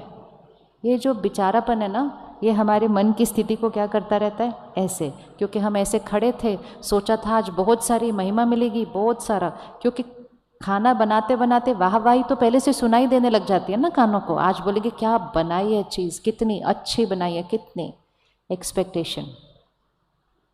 हमने खाना बनाना है या हमने जीवन के बड़े बड़े काम करने हैं, वो हम कर रहे हैं अपने संस्कारों से। और जब हम उसको करते हैं, हम अपनी बेस्ट उसमें देते हैं। ज़रूरी नहीं है हमारा बेस्ट सामने वाले का बेस्ट हो, लेकिन उस समय अगर हमने अपना बेस्ट डाला है, अगर कोई भी मुझसे प्यार से बात नहीं करे, कोई भी मुझे उस चीज़ के लिए शुक्रिया न करे, कोई भी मुझे उस चीज़ के लिए महिमा न करे, कोई एक तो होना चाहिए जो मुझसे उस चीज़ के लिए प्यार से बात करे, जो कहे शुक्रिया, बहुत अच्छा काम किया, अगली बार से और अच्छा करेंगे। वो एक कौन होगा, वो एक कौन होगा? सारे निंदा करें, सारे बोलिए कोई काम है, कैसे करता है, ऐसे करते। लेकिन मुझे पता है मैंने अभी तक के अपनी क्षमता अनुसार बेस्ट डाला था, मेरा वो संस्कार नहीं था, मैंने चेंज करके मेहनत करके वो किया था। तो मुझे सिर्फ एक चाहिए जो मुझसे उस टाइम प्यार से बात करे, मुझे मोटिवेट करे, मुझे शुक्रिया करे। वो एक कौन होगा, वो एक कौन होगा? मैं। तो इसीलिए वो एक बाहर ढूंढना बंद करो। कोई हमसे कैसे भी बात करे, हमारा रिश्ता अपने आप से कैसा है वो हमारी लाइफ की क्वालिटी डिसाइड करता है। कई बार कोई हमारे से बहुत प्यार से बात करते हैं, बहुत अच्छे से व्यवहार करते हैं, लेकिन हम अंदर खुद से अच्छे से बात नहीं करते, तो इतनी अच्छी वो हमसे बातें करते हैं फिर भी हम दुखी हैं। हो सकता है ऐसा? वो आपसे बोल रहे हैं आप बहुत अच्छे हो, आपने बहुत अच्छा खाना बनाया, आपने बहुत अच्छा ये किया, बहुत महिमा। हम अंदर से सोचते हैं इनको क्या चाहिए, आज इतना मीठा मीठा क्यों बोल रहे हैं? तो मेरे मन की स्थिति कड़वी है, तो मुझे उनकी मिठास भी कड़वी लगेगी। इसी तरह वो मुझे बहुत कड़वा भी अगर बोलें, लेकिन मेरे मन की स्थिति मीठी है, तो किसी की कड़वी बात भी मुझे कड़वी लग नहीं सकती, क्योंकि यहाँ मिठास भरी हुई है। तो मेरे जीवन की क्वालिटी यहाँ की स्थिति से बनती है, यहाँ के शब्दों और व्यवहार से नहीं बनती है। तो इसीलिए जीवन में ऐसे खड़े नहीं होना है। थोड़ा भी लगे ना हम ऐसे खड़े हो रहे हैं, फटाफट अपने आप को चेंज करना और ऐसे कर देना है। इसीलिए देवी देवताओं के हाथ कैसे दिखाते हैं? प्रकृति में भी देखो, हर चीज़ देने के लिए बनी है, और जो चीज़ देती है उसको पूजनीय माना जाता है। मनुष्य आत्मा का संस्कार देने का है, लेकिन जब हमने देना बंद करके ऐसे कर लिया ना, तब से हमारी लाइफ कॉम्प्लिकेटेड होने लग गई है। तो निंदा और स्तुति में हमारा पेंडुलम किधर रहने वाला है? बहुत सिंपल है, बहुत इजी है। सिर्फ जब कोई स्तुति रहे तब ध्यान रखना, निंदा में ध्यान नहीं रखना पड़ेगा। निंदा में ध्यान रखना बहुत मुश्किल है, क्योंकि तब तक तो बहुत दर्द हो जाता है। सिर्फ स्तुति में ध्यान रखना, महिमा में ध्यान रखना। किसी ने महिमा दी, ऊपर भेज दो, परमात्मा आपका शुक्रिया। उसने कहा बहुत, ऊपर भेज दो, परमात्मा आपका शुक्रिया। ये नहीं समझो ओ मुझे सब अच्छे बोल रहे हैं, ऐसे नहीं करना है, ऐसे। क्योंकि अगर ऐसे लेना शुरू किया तो फिर जो भी दुनिया से मिलेगा वो ऐसे आएगा। हम ये नहीं कर सकते कि कभी ऐसे कभी ऐसा, ये चॉइस नहीं है। फ्रीक्वेंसी एक ही सेट करनी है, या तो ऐसे या तो ऐसे। तो एक बार बोलिए, मुझे किसी से कुछ नहीं चाहिए, मैं सबको देने वाली आत्मा हूँ। मतलब मैं दिव्य आत्मा हूँ, पवित्र आत्मा अर्थात देने वाली, रॉयल आत्मा। रॉयल आत्मा ऐसे नहीं करती। रॉयल आत्मा कैसे करती है? ऐसे करती है, हर एक को देती जाती है। इसीलिए देवी देवताओं के हाथ हमेशा ऐसे दिखाते हैं, दोनों हाथों से दे रहे हैं। तो इसलिए मुझ आत्मा का संस्कार प्यार है, मुझे प्यार चाहिए नहीं। चाहिए बोलने से हम अपने आप को खाली करते जाते हैं। फिर कहते कोई मुझसे प्यार नहीं करता, कोई मुझे रिस्पेक्ट नहीं करता, बोल बोल के अपने आप को और दुख देते जाते हैं। एक जना मुझसे प्यार करता है, कौन? मैं, और दूसरा वो, बाकी सबको हम देते हैं। बाकी हमारे को किसी और से कुछ चाहिए नहीं। तो प्यार मेरा संस्कार है, सुख मेरा संस्कार है। चीज़ों में नहीं ढूंढना। चीज़ों को यूज़ करने के लिए हम खरीदते हैं। चीज़ों से सुख नहीं, चीज़ों से आराम मिलता है। लेकिन क्योंकि हमने सोचा चीज़ों से सुख मिलेगा, चीज़ों से खुशी मिलेगी, हम और खरीदते गए कि किसी चीज़ से तो खुशी मिलेगी। उससे खुशी नहीं, उससे आराम मिलता है। मैं आत्मा, ज्ञान स्वरूप आत्मा हूँ। हर प्रश्न का उत्तर, हर जीवन का निर्णय, क्या मेरे लिए सही है क्या गलत है, वो किसको पता होता है? क्या मेरे लिए सही है गलत है वो किसको पता होता है? किसको पता होता है? मुझे। लेकिन हम औरों को पूछते हैं, आपको क्या लगता है मुझे क्या करना चाहिए? या फिर हम ऑनलाइन जाके सर्च करते हैं, क्या राइट है? मैं ज्ञान स्वरूप आत्मा हूँ। सुबह उठकर 5 मिनट के लिए साइलेंस में बैठ जाओ, परमात्मा को अपनी बात बताओ और अपने मन को शांत करो और कहो मेरे लिए जो सही है वो अपने आप मेरे माइंड पर आ जाएगा। और अपनी बात को सरेंडर कर दो। ना यहाँ पूछो ना यहाँ ढूंढो, क्योंकि यहाँ जो और यहाँ जो पूछेंगे वो लॉजिकली कुछ बताएंगे जो उनको राइट लगेगा। मुझे वो करना है जो मेरे कर्मों के लिए, मेरे भाग्य के लिए राइट होगा, और उसका आंसर सिर्फ और सिर्फ मुझे पता है। लेकिन मुझे यहाँ से उसको टैप करना पड़ता है, जिसको हम कहते हैं इंट्यूशन। होता है ना, कभी कभी हम कहते हैं मुझे अंदर से लग रहा है मुझे ये करना है। होता है कि नहीं होता? वो अंदर से जो आवाज़ आती है वो तब आती है जब ऊपर का शोर चुप होता है। इसलिए जब हम सुबह सुबह थोड़ी देर मेडिटेशन करते हैं ना, तो ये ऊपर का शोर चुप हो जाता है। और जब ऊपर का शोर चुप होता है तो वो ज्ञान स्वरूप आत्मा अच्छे अच्छे आंसर देती है। हर बात का आंसर हमारे पास है। सिर्फ सुबह सुबह उठकर इसके शोर को बंद करना है। और 7वां संस्कार है, मैं आनंद स्वरूप आत्मा हूँ, ब्लिस। आनंद अर्थात इस कर्म इंद्रियों से कुछ नहीं चाहिए, अति आनंद, अति इंद्रिय सुख, वो है आनंद। तो कौन से हैं मेरे संस्कार? पवित्रता, बोलिए, पवित्रता, शांति, शक्ति, प्यार, सुख, ज्ञान और आनंद। ये मेरे संस्कार है। ये हर आत्मा के संस्कार है। ये है वो वाइट कलर। लेकिन ऊपर से लग गए पूर्व जन्मों के संस्कार, परिवार से मिले संस्कार, वातावरण से बने संस्कार। उसमें है वो सारी लिस्ट, ईर्ष्या, द्वेष, आलस, ये सारे लंबे लिस्ट ऊपर से लगे दाग है। हमारी जो सोच है ज़्यादातर उस दाग को देख रही है।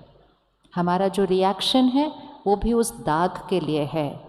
आज से अपने लिए और दूसरों के लिए सिर्फ यही संकल्प करना, ये शक्तिशाली आत्मा है, मैं शक्तिशाली आत्मा हूँ, ये पवित्र आत्मा है, मैं पवित्र आत्मा हूँ। सिर्फ सोचना ऐसा शुरू करो, बोलना ऐसा शुरू करो, खुद भी बदल जाएंगे, वो भी बदल जाएंगे, क्योंकि हर एक के पास वो 7 संस्कार हैं। लेकिन हम उस पर फोकस नहीं कर रहे, हम फोकस किस पे कर रहे हैं? ऊपर से लगा हुआ दाग। अगर किसी के अंदर गुस्से का संस्कार है और हम बार बार कहें बहुत गुस्से वाला है, ये बहुत गुस्से वाला है, तो उसका वो गुस्से का संस्कार क्या होता जाएगा? बढ़ता जाएगा। लेकिन अगर हम उसके लिए कहें ये शक्तिशाली आत्मा है, ये शांत स्वरूप आत्मा है, तो कौन सा संस्कार इमर्ज होने लग जाएगा? जिसके बारे में हम सोचेंगे और बोलेंगे। अब अपने परिवार को देखें एक मिनट। कुछ कुछ उनके अंदर संस्कार हैं जो हमें सही नहीं लगते हैं, और हम सारा दिन में कई बार कहते हैं ये ऐसे क्यों हैं, ये ऐसे क्यों हैं, ये ऐसे क्यों हैं। उनको एक अलग नज़रिए से देखना। ये सिर्फ एक रिश्ता नहीं है, ये आत्मा है जो पूर्व जन्म से ये संस्कार लेकर आई है। पिछले कुछ महीनों में देश के अलग अलग स्थानों पर बहुत ज़ोर ज़ोर से बारिश हुई है, बाढ़ आई है, कईयों का बहुत कुछ गया है, और कई आत्माओं ने उस बाढ़ में शरीर छोड़ा है। पिछले कुछ महीनों में कुछ आत्माओं ने युद्ध में शरीर छोड़ा है, और पिछले कुछ सालों में कुछ आत्माओं ने कोविड में शरीर छोड़ा है। कुछ आत्माएं आईसीयू में थी, अकेली थी, कोई उनके पास नहीं था, और उस अकेलेपन के संस्कार में ही उन्होंने शरीर छोड़ दिया। किसी ने पानी को बहता हुआ देखकर, सब कुछ खोता हुआ देखकर शरीर छोड़ दिया। किसी ने सब कुछ खत्म होता हुआ देखकर शरीर छोड़ दिया। और जैसे ही हम ऐसी चीज़ें देखकर यहाँ कुछ रिकॉर्ड होता हुआ शरीर छोड़ेंगे और माँ के गर्भ में प्रवेश करेंगे, कुछ सालों के बाद उस बच्चे के अंदर हमें वो संस्कार दिखाई देगा। किसी को पानी से डर लगेगा, किसी को लोगों को खोने से डर लगेगा, किसी को नए लोगों के पास जाने से डर लगेगा, किसी को हॉस्पिटल जाने से डर लगेगा, किसी को एक इंजेक्शन लगाने से डर लगेगा। होता है ऐसा या नहीं होता? होता है ना ऐसा। लेकिन हम कहते हैं मेरा बच्चा ऐसा है, मेरा पति ऐसा है, मेरी पत्नी ऐसी है, क्योंकि हम रोल और रिश्ते को देख रहे हैं। आत्मा संस्कार लेकर आई है। इसी तरह किसी को विश्वास करने से डर लगता है, किसी को महिमा करने से डर लगता है। कुछ लोगों को सब कुछ ठीक लगता है तो भी बोलते हैं हाँ अच्छा है लेकिन, और एक निंदा करके छोड़ देते हैं साथ में। हमें लगता है मैंने इतनी महिमा की फिर भी इनसे कुछ अच्छा नहीं बोला गया, तो हम ऐसे कर लेते हैं कि ये मेरे लिए अच्छा नहीं बोल रहे। वो मेरे लिए अच्छा नहीं बोल रहे नहीं है, उनके पास वो महिमा करने का संस्कार कम और निंदा करने का संस्कार ज़्यादा है। वो कभी ना कभी किसी ना किसी फोल्डर में बना है, लेकिन क्योंकि हम उसको ऐसे देख लेते हैं तो हम उनसे भी रूठ जाते हैं। खुद से तो प्यार से बात नहीं करते, उनसे भी नाराज़ हो जाते हैं, और दाग को कम करने की बजाय हम दिन ब दिन दाग क्या करते जाते हैं? और लगाते जाते हैं, और लगाते जाते हैं, और लगाते जाते हैं। 1 मिनट आंख बंद करो और अपने परिवार के किसी एक सदस्य को सामने लेकर आओ। अब उसको एक रिश्ता और शरीर नहीं, एक आत्मा है, उस नज़रिए से देखो जो वास्तविकता है। ये आत्मा है, आज इस शरीर में है, पहले कहीं और थे। कहाँ थे? कौन सी परिस्थितियाँ थी? क्या हालात थे? क्या इनके साथ हुआ होगा जिस वजह से आज इनके पास ये संस्कार है?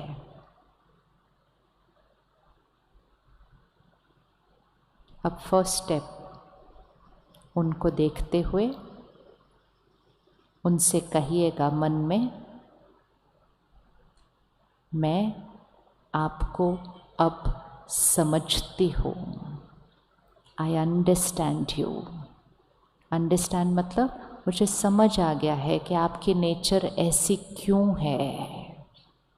क्योंकि अभी तक हम क्या कहते थे, मुझे समझ नहीं आ रहा आप क्यों ऐसे क्यों हो आप।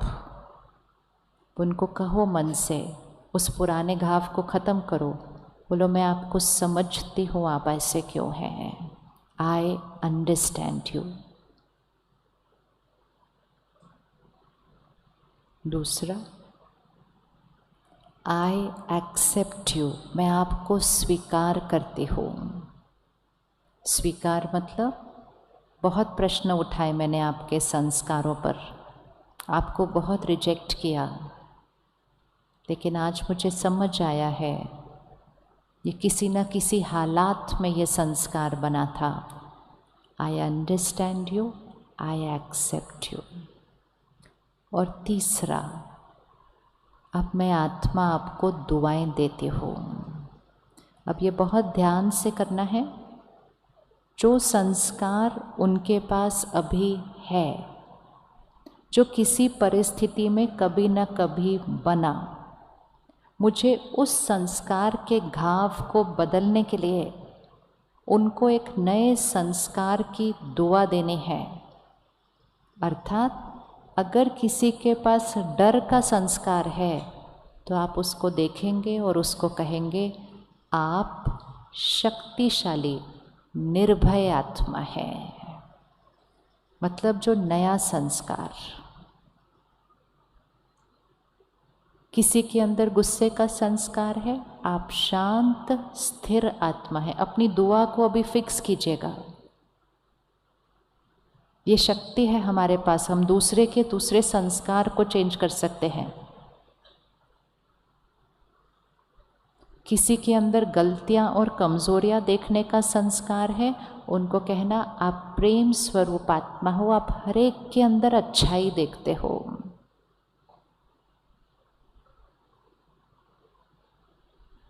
किसी को काम अधूरा छोड़ने का, काम ठीक से नहीं करने का, निर्णय सही नहीं लेने का संस्कार है, आप उसको देखो और बोलो आप शक्तिशाली आत्मा हो, आप अपना हर काम समय से पहले एक्यूरेटली पूरा करते हो।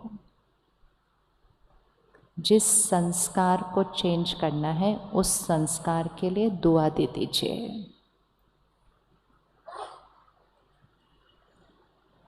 मैं आपको समझती हूँ, मैं आपको स्वीकार करती हूँ, और फिर अपनी दुआ क्रिएट कीजिए।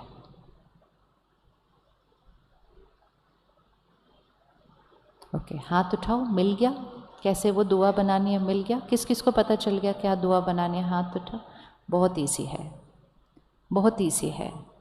इतने संकल्प हमने चलाए थे, ये ऐसे हैं, ऐसे हैं, क्यों ऐसे हैं, ऐसे करते हैं, मेरे साथ ऐसे क्यों करते हैं, हजारों संकल्प। अब सिर्फ 3 संकल्प। I understand you, I accept you. मैं आपको समझती हूँ, आपको स्वीकार करती हूँ, और ये दुआ देती हूँ। कर सकते हैं ये 3 संकल्प? इजी है, इजी है। क्या आपको लगता है कि आपके ये संकल्प करने से उनके अंदर कोई परिवर्तन आ सकता है? आ सकता है या नहीं आ सकता है? आ सकता है। सबसे पहला परिवर्तन किसके अंदर आ जाएगा? यहाँ से रिजेक्शन खत्म। ये ऐसे क्यों है, ये ऐसे क्यों, ये ऐसे क्यों, खत्म। यहाँ पे स्थिरता और शांति। और दुआएं जब वहाँ जाएंगी वो भी ठीक हो जाएंगे, बदल जाएंगे, क्योंकि हर आत्मा का निज संस्कार तो अलग ही है। तो दूसरे के प्रश्न करना उसके संस्कारों के बजाय उसको दुआ देना। तो हर आत्मा 2 चीज़ें लेकर आती है, हमें इन दोनों चीज़ों के साथ वर्क करना है। पहली चीज़ जो लेकर आती है वो है संस्कार, और दूसरी चीज़ जो हर आत्मा लेकर आती है वो है अपने कर्मों के हिसाब किताब। अब किसी को मेरे से ही क्यों प्रॉब्लम है, कोई मेरे साथ ही ऐसा क्यों करता जा रहा है, कोई मेरे साथ ही ये गलत क्यों कर रहा है? क्योंकि मैं आत्मा हूँ, वो आत्मा है। हम पहली बार नहीं मिल रहे हैं, इसको तो पक्का कर लो। जो भी हमारा क्लोज्ड सर्कल है ऑफ रिश्ते, हम किसी को पहली बार नहीं मिल रहे हैं और ना हम आखिरी बार मिल रहे हैं। हम पहले भी मिले थे, हम अभी भी मिल रहे हैं, हम फिर से मिलेंगे। मैं आत्मा कर्म करके आई हूँ, कर्म का परिणाम मेरे सामने आ रहा है। अब मेरे पास ये शक्ति है कि इस परिणाम के सामने मैंने क्या करना है। क्या हम सब मानते हैं कि हर कर्म का परिणाम होता है? होता या नहीं होता? हर कर्म का फल होता है। तो हमारा भाग्य कैसे लिखा जाता है? हमारे कर्मों के फल से लिखा जाता है। अपना हाथ ऐसे पकड़े, हर एक ऐसे करें। आपके सामने ये दीवार है, मेरे सामने वहाँ दीवार है, ठीक है? ये आपके हाथ में आपका कर्म है इस टाइम, एक बॉल की तरह है। ध्यान से पकड़ना।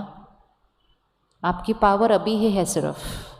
जैसे ये आपके हाथ से निकला, आपकी पावर ख़त्म हो जाएगी इसके ऊपर। अभी आपके पास चॉइस है कि इस बॉल को कैसे फेंकना है, कितनी स्पीड पर फेंकना है और किस डायरेक्शन में, किस दिशा पर फेंकना है। ये पूरी पावर हमारे पास है। अब आप चूज़ करो और फेंक दो उसको उस पीछे की दीवार पे। फेंके, फेंक दिया। कर्म आपसे निकलकर बाहर चला गया। चाहे वो एक सोच है, चाहे वो एक बोल है, चाहे वो एक व्यवहार है, हमने उसको बाहर प्रकृति में डाल दिया है। लॉ ऑफ कर्मा है, लॉ ऑफ एनर्जी है। वो जाएगा, उस दीवार से टकराएगा और वो बॉल वापस आएगा या नहीं आएगा? आएगा। अभी अगर कोई वैज्ञानिक यहाँ है, वो एक्यूरेट आपको बता सकेगा कि आपने ऐसे फेंका था, अब ये बॉल ऐसे आएगा। बता सकते हैं ना, क्योंकि जैसे फेंका था उस आधार से वापस आएगा। तो जब हम अपनी भविष्यवाणी निकलवाने जाते हैं, पंडित जी बताओ मेरा के साथ क्या होने वाला है आगे, तो वो हमें बता सकते हैं। जब बच्चा पैदा होता है तब भी उसकी जन्मपत्री बन जाती है, तब भी ये बता सकते हैं। क्यों उस समय वो बता सकते हैं? क्योंकि वो बच्चा सिर्फ एक शरीर है, आत्मा आई है उस शरीर के अंदर। उस शरीर के द्वारा तो उस आत्मा ने कोई कर्म ही नहीं किया। अभी तो बच्चा जस्ट पैदा हुआ है, कौन सा कर्म करेगा? अभी तो वो अपने माँ बाप को भी नहीं जानता है, अभी वो किसी को नहीं जानता, कोई कर्म नहीं करता और उसकी पूरी जन्मपत्री बन जाती है। किस आधार से बनी? आत्मा अपने साथ कर्म लेकर आती है। तो वो जो आत्मा अपने साथ कर्म लेकर आती है, उस आधार से वो भविष्यवाणी बनती है, जो हमें बताती है 5 साल में ये बॉल आएगी, 10 साल के बाद ये बॉल आएगी, फिर जब आप 50 साल के होंगे तो ये बॉल आएगी। कुछ बॉल्स बहुत अच्छी आएंगी और कुछ थोड़ी सी। ये सब किस आधार से आ रही है? ये सब किस आधार से आ रही है? बोलिए, किसने फेंकी थी? बोलिए, ये बॉल किसने फेंकी थी जो आ रही है? बोलो ना सारे, किसने फेंकी थी? हाँ, अब ये पक्का कर लो, मेरे जीवन में जो कुछ इधर से आ रहा है, चाहे वो लोगों का व्यवहार है, चाहे मेरे काम कारोबार में जो भी ऐसे आ रहा है, बहुत अच्छा आ रहा है। कभी कभी थोड़ा सा कुछ दूसरा भी आ जाता है, लेकिन जो अच्छा आ रहा है और जो थोड़ा सा मुश्किल आ रहा है, वो सब कुछ इस डायरेक्शन में आ रहा है। और जो कुछ इस डायरेक्शन में आ रहा है, वो पहले किसने फेंका था? तो दूसरों की गलती निकालना। अब मोस्ट इम्पॉर्टेंट, अब क्या करना है? वो तो आ ही रहा है। अब क्या करना है? जैसे ही सामने से कोई बॉल आता है, सबसे पहले अपने मन का प्रश्न बंद करें, ये मेरे साथ ऐसा क्यों हो रहा है?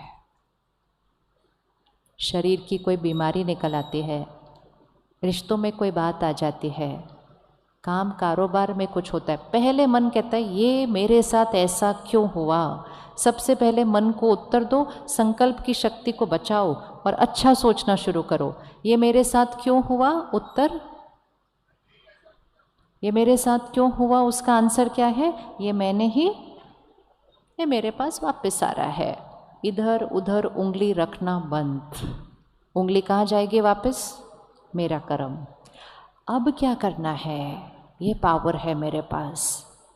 तो यहाँ से बॉल आ रही है, मतलब परिस्थिति आ रही है, मैं आत्मा अब जैसे उसके बारे में सोचूंगी, जैसे उनसे बात करूंगी, जैसे उनके साथ व्यवहार करूंगी, वो है मेरा नया कर्म जो उसी क्षण हो रहा है। हो रहा है कि नहीं हो रहा है? तो पहले जो मैंने बॉल फेंकी थी वो वापस आ रही है, और जब वो वापस आ रही है, अब मैं जो फेंकूंगी वो मेरा अब का कर्म होगा, और अब का जो मेरा कर्म होगा वो मेरा कल का परिणाम होगा जो सामने से आएगा। तो मेरी पावर किस में है? जो बॉल सामने से आ रही है या जो बॉल मैंने अभी फेंकनी है? किस में मेरी पावर है? जो मैंने अभी फेंकनी है। तो अपना फोकस किस पर रखना है? वो क्या कर रहे हैं या मुझे कैसे करना है? किस पर अटेंशन होना चाहिए? किस पर अटेंशन होना चाहिए? इसको कहा जाता है त्रिकालदर्शी आत्मा। त्रिकालदर्शी आत्मा अर्थात तीनों कालों को जानती है, पास्ट, प्रेजेंट, फ्यूचर। ये जो मेरे सामने आ रहा है, मैंने पास्ट में फेंका था इसलिए आ रहा है। अब मुझे अटेंशन क्या करना है? प्रेजेंट में क्या फेंकना है। और ये निश्चित है कि जो आज मैंने प्रेजेंट में फेंका, वर्तमान में फेंका, वो भविष्य में मेरे पास आना है। हर क्षण तीनों काल साथ में चल रहे हैं। पास्ट वापस आ रहा है, प्रेजेंट क्रिएट हो रहा है, फ्यूचर डिसाइड हो रहा है। तीनों काल साथ साथ चल रहे हैं, लेकिन पावर किस में है? अब तो हमेशा याद रखें, मेरे जीवन में मेरे साथ जो हो रहा है वो किसने डिसाइड किया?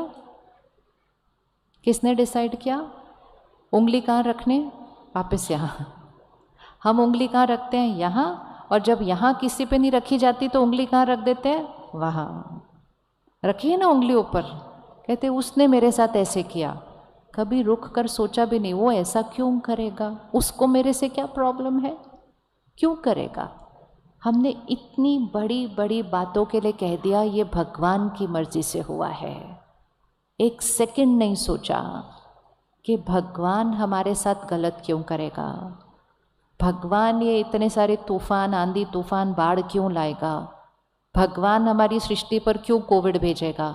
हमने कहा ईश्वर की मर्जी, ईश्वर की मर्जी, हर टाइम उंगली ऊपर रख दी। तो एक्चुअली अगर हम देखो, हम जीवन में उंगली कहाँ रखते हैं? इधर इधर इधर, इधर नहीं तो उधर, यहाँ की जगह हर जगह। और आध्यात्म, मेडिटेशन, राजयोग हमें सिखाता है, उधर से हमें ज्ञान, प्यार और शक्ति मिलती है, यहाँ से हमें अलग अलग संस्कार मिलते हैं। लेकिन मेरा संस्कार और कर्म किसकी चॉइस है? मेरी और सिर्फ मेरी। तो मेरे जीवन का रिमोट कंट्रोल किसके पास आ गया? मेरे पास आ गया। मेरे भाग्य का रिमोट कंट्रोल किसके पास आ गया? मेरे पास आ गया। मेरी चॉइस है कि मैं अपने जीवन में क्या कर सकती हूँ, अपनी लाइफ की क्वालिटी को कैसा बना सकती हूँ। रिमोट कंट्रोल किसके पास आ गया? मेरे पास आ गया। तो अब हमें अटेंशन सिर्फ किस पे रखना है? मेरे संस्कार और मेरे कर्म। वो मेरी आज की जीवन को भी सुंदर बनाते हैं, आगे भी मेरे साथ जाते हैं। इम्पोर्टेंट है वो दोनों चीज़ें या नहीं इम्पोर्टेंट है? इम्पोर्टेंट है।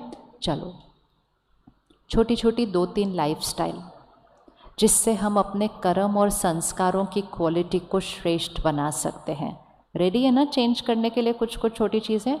क्योंकि कर्म और संस्कार रिमोट कंट्रोल है, और रिमोट कंट्रोल से मन की भावनाएं, शरीर का स्वास्थ्य, रिश्ते, काम, प्रकृति, मेरा भाग्य, सब कुछ यहाँ से बनता है। सबसे इम्पोर्टेंट आदत, एक है संस्कार, एक है आदत। आप रेडी हैं अपनी लाइफस्टाइल में थोड़ा सा चेंज करने के लिए? हाथ उठाओ, कौन कौन रेडी है? Very good. कर्म और संस्कार बदल जाएंगे उससे, इसलिए सबसे पहली आदत जिसकी वजह से हमारे संस्कारों में वो सफ़ेद कम दिखाई दे रहा है और दाग ज़्यादा लग चुके हैं, वो है संग का रंग। संग के रंग के इस टाइम दाग सबसे ज़्यादा है। और वो संग कौन सा है? जो 24 घंटे हमारे साथ रहता है। सुबह उठते ही हम सबसे पहले उसको देखते हैं, रात को उसको देखते हुए ही सोने जाते हैं। मालूम है ना वो कौन है? मालूम है ना वो कौन है? तो वो संग के रंग से थोड़ा सा परहेज करने हैं अभी।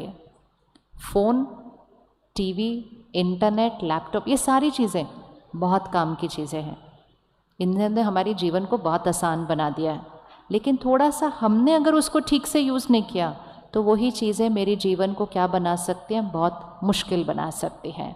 क्योंकि जो हम सुनते हैं, पढ़ते हैं, देखते हैं, वो हम बनते हैं। हमारी हर सोच, जो हम सुनते हैं, पढ़ते हैं, देखते हैं, वो हम बनते हैं।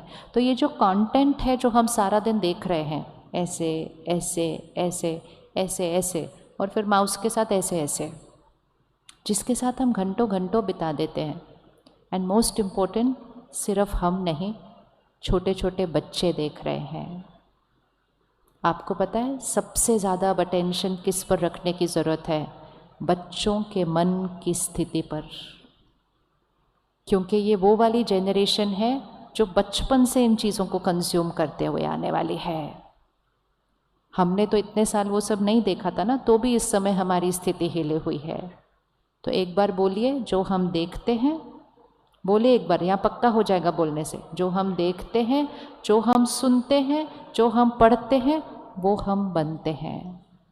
अब जब हम ऐसे ऐसे कर रहे हैं, कोई भी कंटेंट, कोई भी वीडियो, कोई भी मैसेज, कोई भी चित्र, कोई भी गाना, कोई भी चीज़, अगर उसके अंदर काम, क्रोध, लोभ, मोह, अहंकार है, अगर उसके अंदर निंदा है, हिंसा है, द्वेष है, अगर उसके अंदर ऐसा मजाक है जो किसी को नीचे गिराता है, अगर उसके अंदर स्पर्धा है, तनाव है, तो वो मेरे संस्कारों को वैसा बनाना शुरू कर देगा। मुझे कुछ करना नहीं पड़ रहा है इस समय अपने संस्कारों को बिगाड़ने के लिए। मुझे सिर्फ थोड़ी देर ऐसे ऐसे रोज़ बैठना है और मेरे संस्कार बदल जाएंगे। इतनी पावर आ गई है उस संग के रंग के अंदर।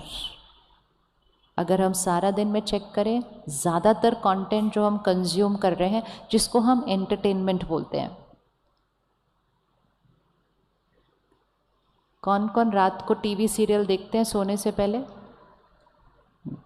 वो सीरियल में घर जुड़ रहे हैं या घर टूट रहे हैं? टूट रहे हैं।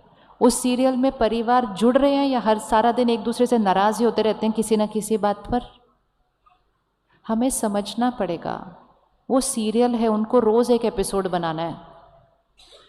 एक बार टीवी में जो कलाकार काम करते हैं ना, वो एक बार सेंटर पर आए, तो उनको हमने बोला कुछ अच्छा बना लो, क्या सारा दिन लड़ते रहते हो, नाराज़ होते रहते हो, धोखा देते रहते हो एक दूसरे को, फिर वापस आ जाते हो। तो बड़े प्यार से ऐसे बोले, कहते वो हफ्ते में एक एपिसोड नहीं, रोज़ एक एपिसोड आना होता है।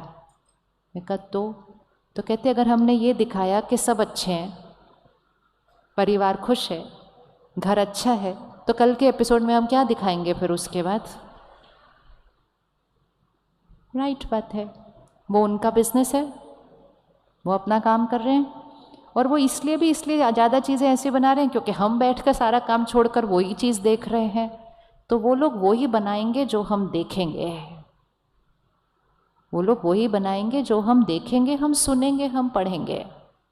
लेकिन वो संग का रंग, वो झगड़े अब टीवी सीरियल में नहीं, घर में बढ़ने लग गए हैं।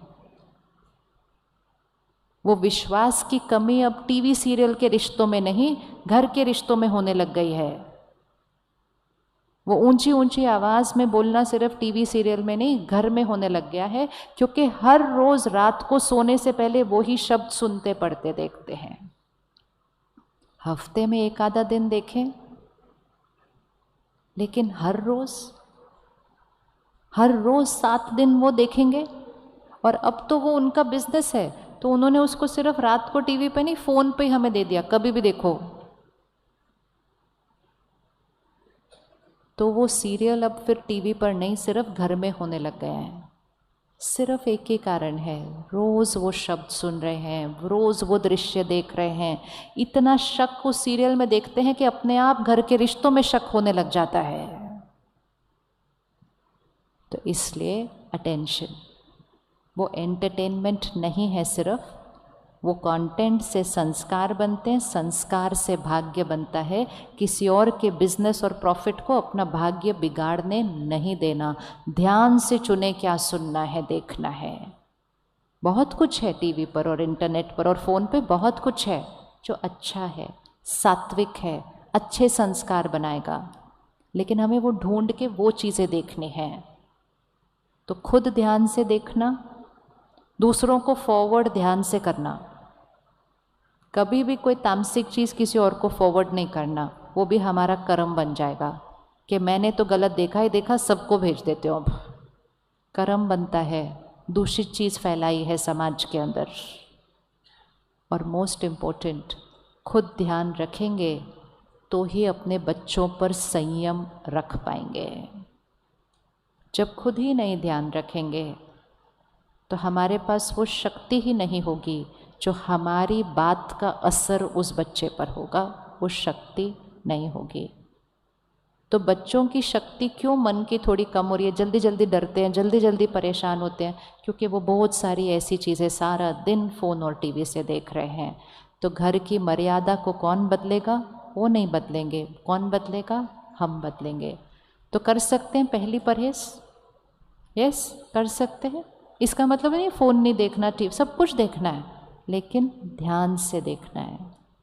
जैसे हम खाना ध्यान से खाते हैं, कभी कभी हम चटपटी चीज़ भी खाते हैं, लेकिन कभी कभी खाते हैं। पूरे खाने में एक पकौड़ा होगा लेकिन 4 सब्जी भी होगी ना। लेकिन ऐसा तो नहीं हो सकता ना 5 पकौड़े हो रहे और एक कोने में इतनी सी सब्जी पड़ी है, ऐसे तो नहीं जीवन चलेगा ना।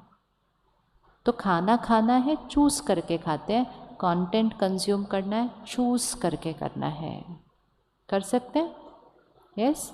अब उसमें भी जो सबसे इम्पोर्टेंट टाइम है वो है रात को सोने से पहले का 1 घंटा और सुबह उठते ही पहला 1 घंटा, क्योंकि उस समय के डाला हुआ बीज गहरा अंदर जाता है। सबकॉन्शियस माइंड खुला हुआ होता है उस समय, सबकॉन्शियस माइंड खुला हुआ होता है उस समय।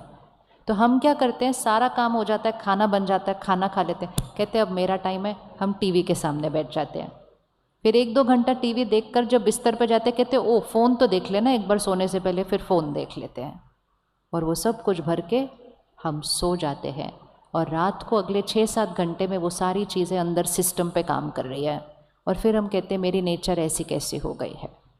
थोड़े दिन परहेज़ कर लें, कुछ बहुत ज़्यादा नहीं करना पड़ेगा, संस्कार और कर्म ऐसे ही बदल जाएंगे, सिर्फ ऐसे ही बदल जाएंगे, थोड़ा सा परहेज़ करके। तो रात का 1 घंटा और सुबह का पहला घंटा, रात को जल्दी सोने का समय रखें, ताकि सुबह नींद किस समय खुलनी चाहिए? सुबह उठने का समय कौन सा हेल्दी है? कौन सा समय अच्छा है? कौन सा समय अच्छा है? जहाँ हमारी मन की स्थिति अति श्रेष्ठ, ज्ञान, हर प्रश्न का उत्तर, ब्रह्म मुहूर्त। लेकिन ब्रह्म मुहूर्त उठने के लिए हमें 9:30-10 बजे तक गहरी नींद में सो जाना पड़ेगा। और वो वही करेगा जो फ़ोन से एडिक्टेड होकर बैठा नहीं रहेगा। जब ये सारे खिलौने नहीं थे तो हम 9:30-10 बजे तक सो जाते थे, क्योंकि कोई खिलौने नहीं थे खेलने के लिए। तो हम कहते थे अब क्या करें, सारा काम हो गया, चलो अभी सो जाते हैं। अभी हमारे काम ही नहीं ख़त्म होते, क्योंकि हमारे पास वो खिलौने हैं। तो परमात्मा कहते हैं साधन का उपयोग करो, लेकिन साधन की वजह से अपनी साधना को खंडित नहीं होने देना है, नहीं तो भाग्य अफेक्ट हो जाता है। बहुत अटेंशन रखना है।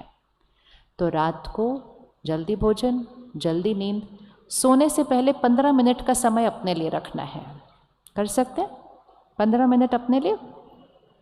सोने से पहले 10 मिनट हम बहुत पॉजिटिव बातें कंज्यूम करें, फ़ोन या टीवी से या किताब से। मतलब कुछ ऐसी बातें अपने अंदर भरें जो संस्कार हम बनाना चाहते हैं। इसमें आध्यात्म हमें बहुत सहयोग देता है, स्पिरिचुअल कंटेंट, क्योंकि उस कंटेंट में क्या है, वो 7 संस्कार, पवित्रता, शांति, सुख, प्यार, सद्भावना, क्षमा, बातों को ख़त्म करना, वो सारे संस्कार उसके अंदर है। सोने से पहले 10 मिनट भी अगर भरा यहाँ पर, तो अगले 6-7 घंटे वो आपके मन पर भी काम करेगा और वही शब्द आपके शरीर पर भी जाएंगे।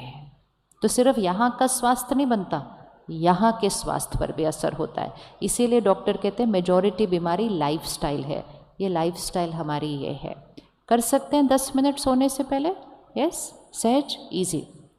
दूसरी चीज़, सोने से पहले 5 मिनट कम से कम हमें मेडिटेशन करना चाहिए, जो कि हम कल से सीखेंगे। मेडिटेशन क्या करता है? सोने से पहले मन चित्त को साफ करता है। सोने से पहले आज सारा दिन जो हुआ था उसको चेक करें 1 मिनट। अगर मैंने किसी से गलत व्यवहार आज किया, सोने से पहले क्षमा मांगे। भले आप उनसे बात करके भी नहीं क्षमा मांग सकते, आप मन से उनसे क्षमा मांग सकते या नहीं मांग सकते? इजी कर सकते हैं, सोने से पहले क्षमा मांग सकते हैं। अगर हमने सोने से पहले नहीं किया ना, वो घाव नींद में गहरा जाता है। जैसे कल सुबह आप उठे, आपने सोचा मैं बिस्तर पर बैठकर आज सुबह की चाय पीता हूँ, तो जैसे ही आप चाय पी रहे थे थोड़ी सी गिर गई, तो हम तुरंत क्या करते हैं? तुरंत उस चद्दर को उठाते हैं, ताकि दाग सिर्फ कहाँ रहना चाहिए? दाग कहाँ रहना चाहिए? चद्दर पर, अंदर अंदर अंदर उस गद्दे में, उस मैट्रेस में नहीं जाना चाहिए। तो चद्दर है हमारा ये मन, और वो जो मैट्रेस है, डीप जो गद्दा है, वो हमारा है सबकॉन्शियस माइंड, डीप लेयर। तो सोने से पहले तक वो गलत व्यवहार, वो संस्कार सिर्फ चद्दर पर होते हैं, इस मन पर होते हैं। सोने से पहले उसको साफ करना है। अगर सो गए उसके साथ, तो फिर वो दाग ऊपर नहीं, वो कहाँ चले जाते हैं? गहरा उस गद्दे के अंदर। तो सोने से पहले क्षमा मांगे। किसी के लिए आज गलत सोचा, किसी के लिए आज गलत बोला, किसी को गलत बोला, सोने से पहले क्षमा, दुआ, उनके लिए अच्छा सोच कर सोए। सोने से पहले क्षमा करें अगर किसी ने आज मेरे साथ कुछ गलत किया। अगर सोने से पहले क्षमा कर देंगे, कोई बातें यहाँ पकड़ी हुई होंगी ही नहीं, क्योंकि सोने से पहले साफ कर दी थी वो। सोने से पहले शुक्रिया करें परमात्मा का, अपने मन शरीर का, अपने कर्मों का, अपने जीवन का, अपने लोगों का। और फिर सोने से पहले परमात्मा को याद करके, आज की सारा दिन की बातें उसको अर्पित करके, अपने लाइफ में कोई क्वेश्चन है उसको सौंप दो, बोलो मुझे सुबह तक आंसर दे देना। समर्पित जीवन जीना शुरू करें। निंदा मिली सारा दिन, उसको क्षमा करें। महिमा मिली, उसको अर्पण करें। 5 मिनट सोने से पहले ज़रूर मेडिटेशन करना चाहिए, जीवन बदल जाएगा। सिर्फ 5 मिनट। और जब तक हम मेडिटेशन कल से सीखते हैं, हम 8-10 संकल्प अभी लिख लेते हैं, जो हम आज रात से सोने से पहले करना शुरू करेंगे। रेडी आप करने के लिए? रेडी। अभी अगर आपके पास लिखने के लिए नहीं है तो आप फ़ोन पे ऐसे ऑडियो रिकॉर्ड कर लेना, ताकि आपको याद रहेगा कि क्या बोलना है। सबसे पहला संकल्प, मैं शक्तिशाली आत्मा हूँ। संकल्पों से कर्म बनते हैं, कर्म से भाग्य बनता है, इसलिए संकल्प बदल लिए भाग्य बदल जाएगा। संकल्पों से सिद्धि होती है। जो संकल्प बार बार रिपीट करो वो जीवन में सिद्ध होना ही होना है, ये सर्टन है। पहला संकल्प, मैं शक्तिशाली आत्मा हूँ। इसका मीनिंग क्या है? कोई भी बात आएगी, हम प्यार से उस बात का सामना करेंगे, ऐसे रिएक्ट नहीं करेंगे। मैं शक्तिशाली आत्मा हूँ, पहला। दूसरा, मैं शांत हूँ, मैं स्थिर हूँ। तीसरा, मैं हमेशा खुश हूँ।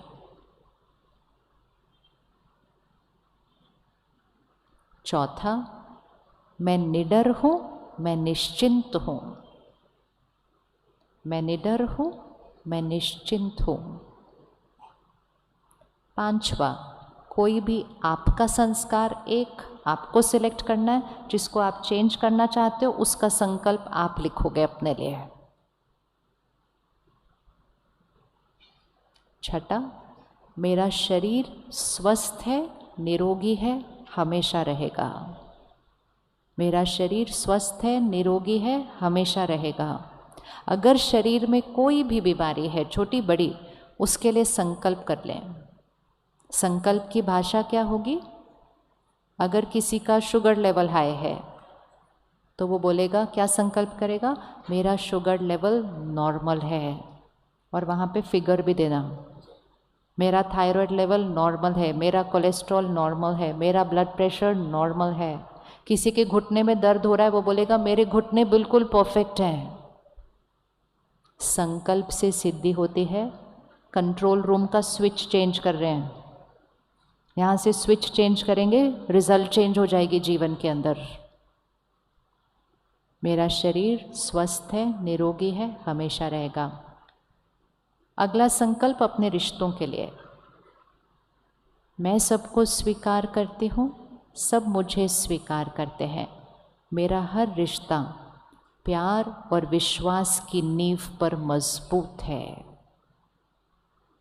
आई accept everyone, everyone accepts me. मैं सबको स्वीकार करती हूँ, सब मुझे स्वीकार करते हैं, और मेरा हर रिश्ता प्यार और विश्वास की नींव पर मजबूत है। हर रोज संकल्प करें, मेरा परिवार एकजुट है। अगर आपके किसी भी रिश्ते में थोड़ी सी भी गांठ है, अगर आपको किसी के साथ भी लगता है मेरी इससे बनती क्यों नहीं है, अगर आपको किसी के लिए भी लगता है ये ऐसा मेरे साथ क्यों करते हैं, आप एक संकल्प डाल दीजिए, मैं इनको दुआएं देती हूँ, ये मुझे दुआएं देते हैं, मेरी और इनकी बहुत अच्छी बनती है। संकल्प से सिद्धि मतलब जो देखना चाहते हैं वो सोचो, और सोच सोच के उसको कल से देखना शुरू कर देंगे। कल से मतलब आने वाले समय में। फिर एक संकल्प अपने काम के लिए, जो हम काम करते हैं, जो हम सेवा करते हैं, वो आपको खुद बनाना है। जो आप देखना चाहते हैं अपने काम में आने वाले 6 महीने में, आने वाले 1 साल में, आपको लिखना है ये ऑलरेडी हो चुका है, ये हुआ ही पड़ा है। सफलता मेरे लिए निश्चित है।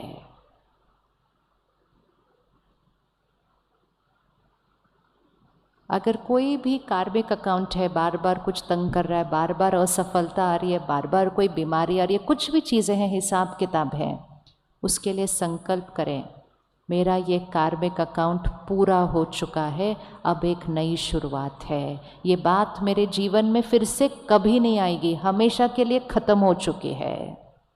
नहीं तो कई बार वही बातें बार बार रिपीट होती जाती हैं। अरे मेरे कार्मिक अकाउंट ख़त्म हो चुका है, फुल स्टॉप, फिर से कभी नहीं आएगा।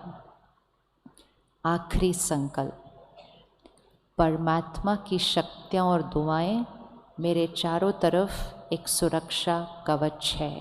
एक वाइट लाइट, सफ़ेद लाइट का सर्कल बनाएं, बोले परमात्मा की शक्तियाँ और दुआएं मेरे चारों तरफ सुरक्षा कवच है। आप ये सुरक्षा कवच अपने परिवार के चारों तरफ बना सकते हैं।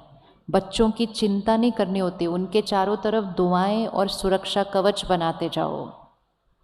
फिर आप ये सुरक्षा कवच अपने घर के चारों तरफ बना सकते हैं, ये अपने काम के स्थान के चारों तरफ बना सकते हैं। तो सिंपल, मैं शक्तिशाली आत्मा, मैं शांत और स्थिर, मैं हमेशा खुश, मैं निडर, मैं निश्चिंत। फिर 5वां, अपना कोई एक संस्कार।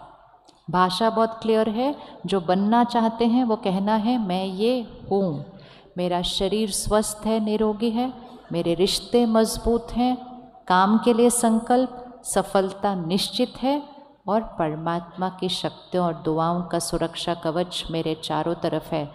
भाषा क्लियरली देख लीजिए, जो बनना चाहते हैं, जो देखना चाहते हैं, जो बदलना चाहते हैं, आपने संकल्प करना है, वो ऑलरेडी है, उसको रोज़ रिपीट करना है, और बहुत जल्दी उसको अपने भाग्य में आप प्रैक्टिकल में देखेंगे। असंभव संभव होता है संकल्प शक्ति से, असंभव संभव होता है। जो आपने सोचा नहीं था वो हो जाता है। दुनिया उसको चमत्कार कहती है, दुनिया उसको मिरेकल कहती है, वो एक्चुअली सिर्फ पावर ऑफ द माइंड है, मन की शक्ति है।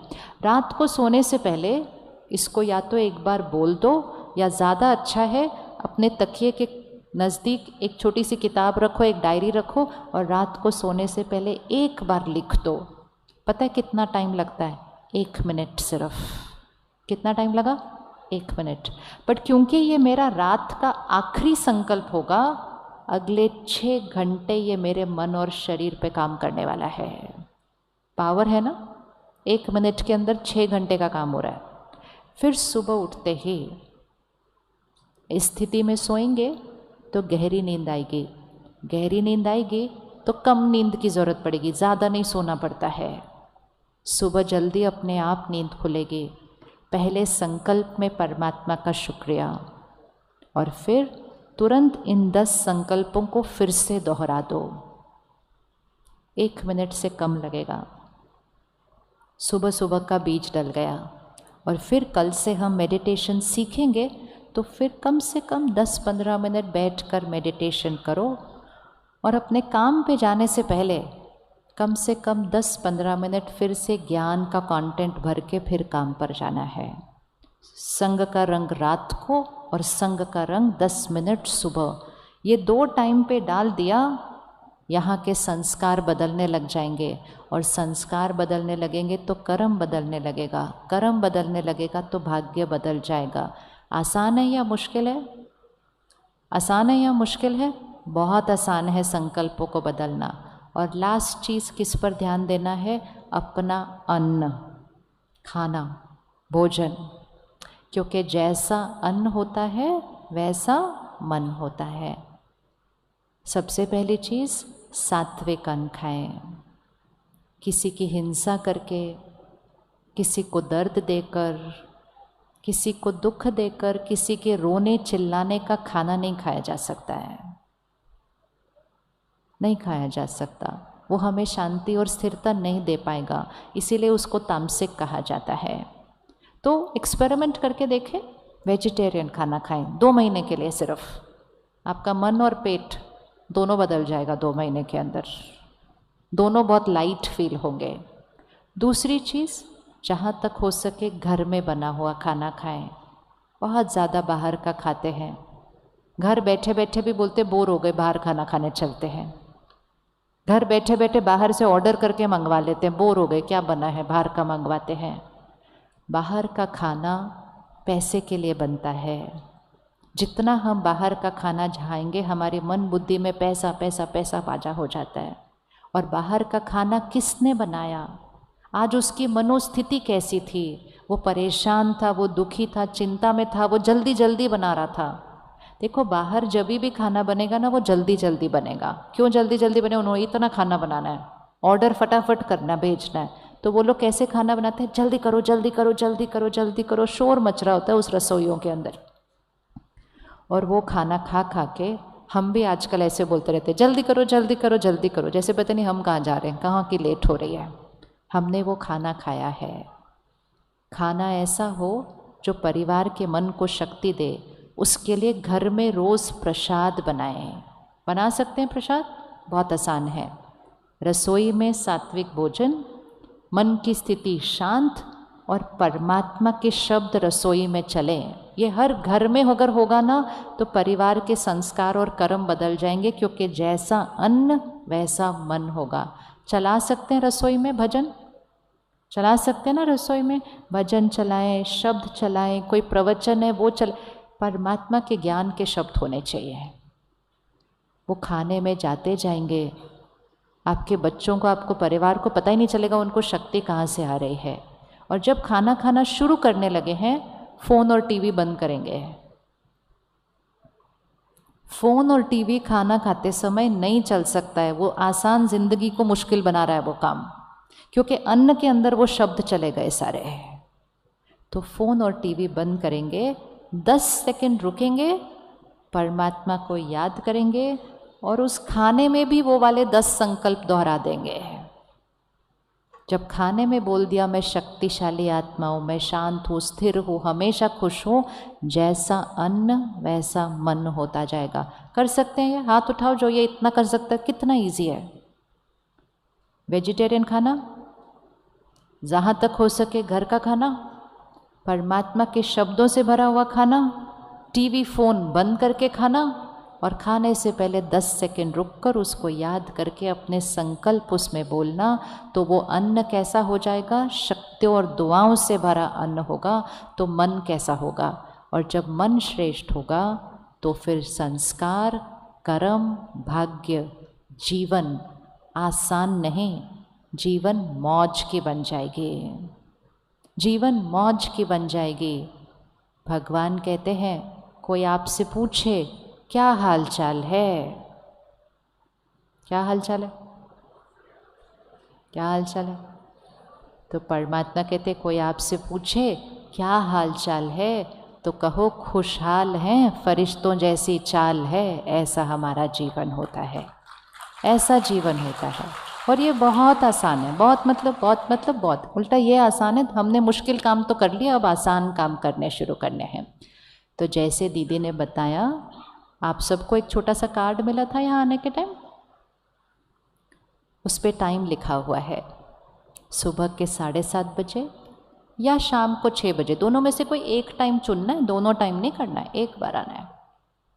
हमारे लिए खास ब्रह्मा कुमारी इसके हेड क्वार्टर से इंदिरा दीदी आपके लिए समय निकाल कर 3 दिन यहाँ आई हैं, आपको राजयोग सिखाने के लिए, आपको इन सारी बातों की गहराई और मोस्ट इम्पोर्टेंट मेडिटेशन कैसे करना है उसकी 3 दिन में विधि सिखाने के लिए। सीखेंगे मेडिटेशन? कौन कौन रेडी है सीखने के लिए मेडिटेशन? बहुत इम्पोर्टेंट है। आप सीखेंगे ना, आप अपने घर का शक्ति स्तंभ बन जाएंगे। आप सीखेंगे, आपके बच्चों के अंदर वो शक्ति आ जाएगी। तो खुद के लिए और परिवार के लिए ये ज़रूर सीखना है। तो कल से 3 दिन के लिए 1 घंटे का टाइम, दोनों में से कोई भी एक टाइम चूज़ करना है, और उस कार्ड पे सेंटर का एड्रेस दिया हुआ है। हम सब 3 दिन के लिए आएंगे। चलिए 2 मिनट साइलेंस में बैठते हैं और आज एक छोटा सा प्रयोग करेंगे। हम घर तक मौन में चलेंगे, हम घर तक मौन में चलेंगे। और हर रोज़ सुबह थोड़ी देर का मौन रखें, बहुत शक्ति को बढ़ा देता है वो।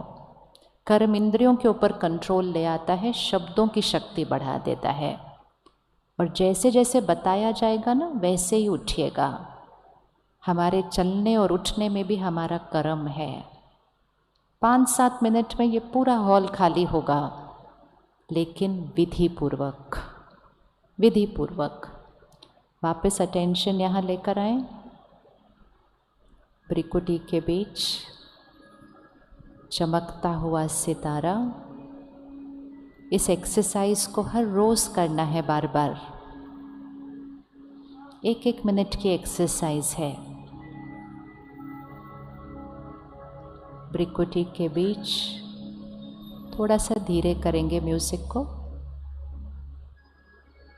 म्यूज़िक धीरे करेंगे। इस शरीर को चलाने वाली शक्ति मैं आत्मा,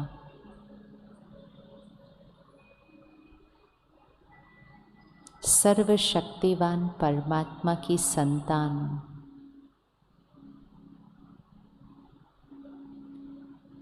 सबको देने वाली मैं पुण्य आत्मा हूँ, शुद्ध पवित्र आत्मा हूँ, निस्वार्थ बेदाग मैं दिव्य आत्मा, मैं पुण्य आत्मा हूँ। मेरा हर संकल्प श्रेष्ठ है, मेरा हर बोल दुआ है, मेरा हर कर्म सबके कल्याण के लिए है। मैं सर्वशक्तिवान परमात्मा का फरिश्ता हूँ, सबको सुख देने वाला फरिश्ता हूँ।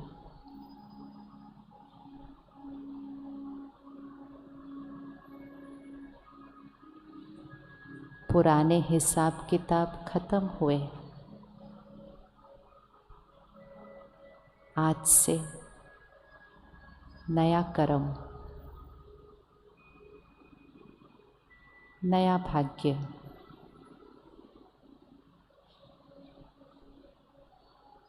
भाग्य विधाता की संतान,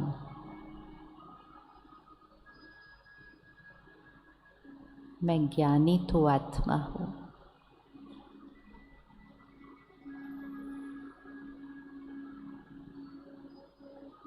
मुझे किसी से कुछ नहीं चाहिए।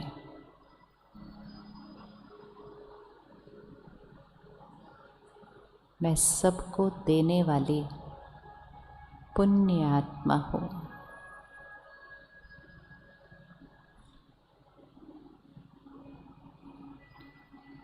मैं आत्मा जो देखती हूँ, सुनती हूँ, पढ़ती हूँ, खाती हूँ, पीती हूँ, वो सात्विक है, शुद्ध है।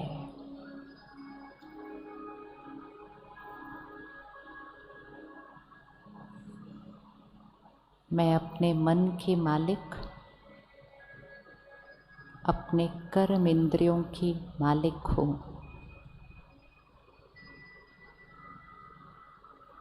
परमात्मा का फरिश्ता, मैं पुण्य आत्मा हूँ।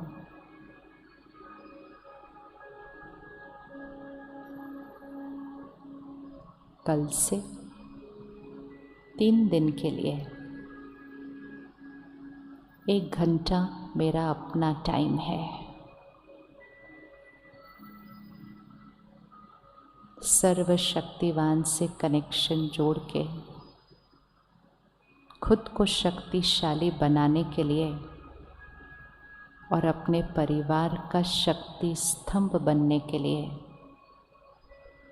ये 1 घंटा मेरा खुद के लिए है।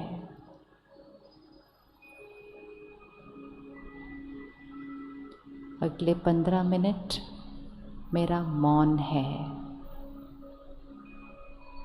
फरिश्तों की तरह उठेंगे, फरिश्ते की तरह चलेंगे, सबको आगे बढ़ाते हुए, दूसरों को सुख देते हुए, दुआएं कमाते हुए, भाग्य बनाते हुए चलेंगे। जैसे जैसे बताया जाएगा वैसे ही उठेंगे।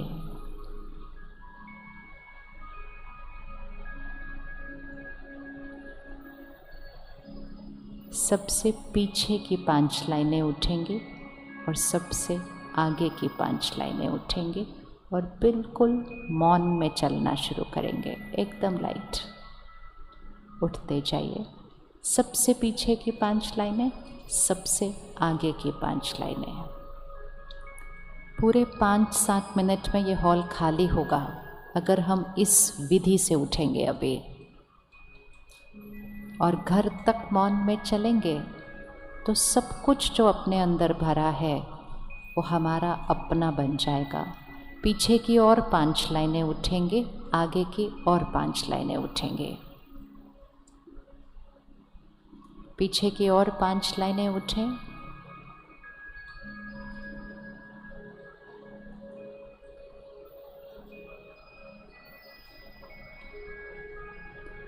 वो कार्ड अपने पास संभाल के रखेंगे। उसमें सेंटर का एड्रेस है, सेंटर का नंबर है, और कल से जो 3 दिन हम राजयोग मेडिटेशन सीखेंगे उसका समय है सुबह 7 बजे, नहीं, सुबह 7:30 बजे या शाम को 6 बजे। पीछे से 5 लाइनें और उठेंगे।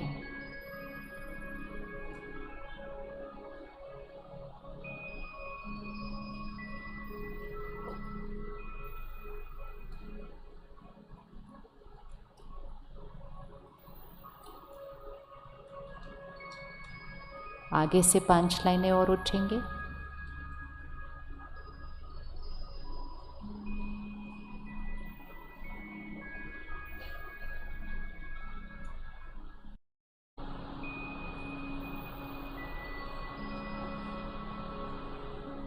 आज शाम को भोजन करने से, खाना खाने से पहले फ़ोन ऑफ और अपने संकल्प दोहरा कर फिर खाना खाइए। रात को सोने से पहले संकल्प दोहरा कर सोने जाएंगे।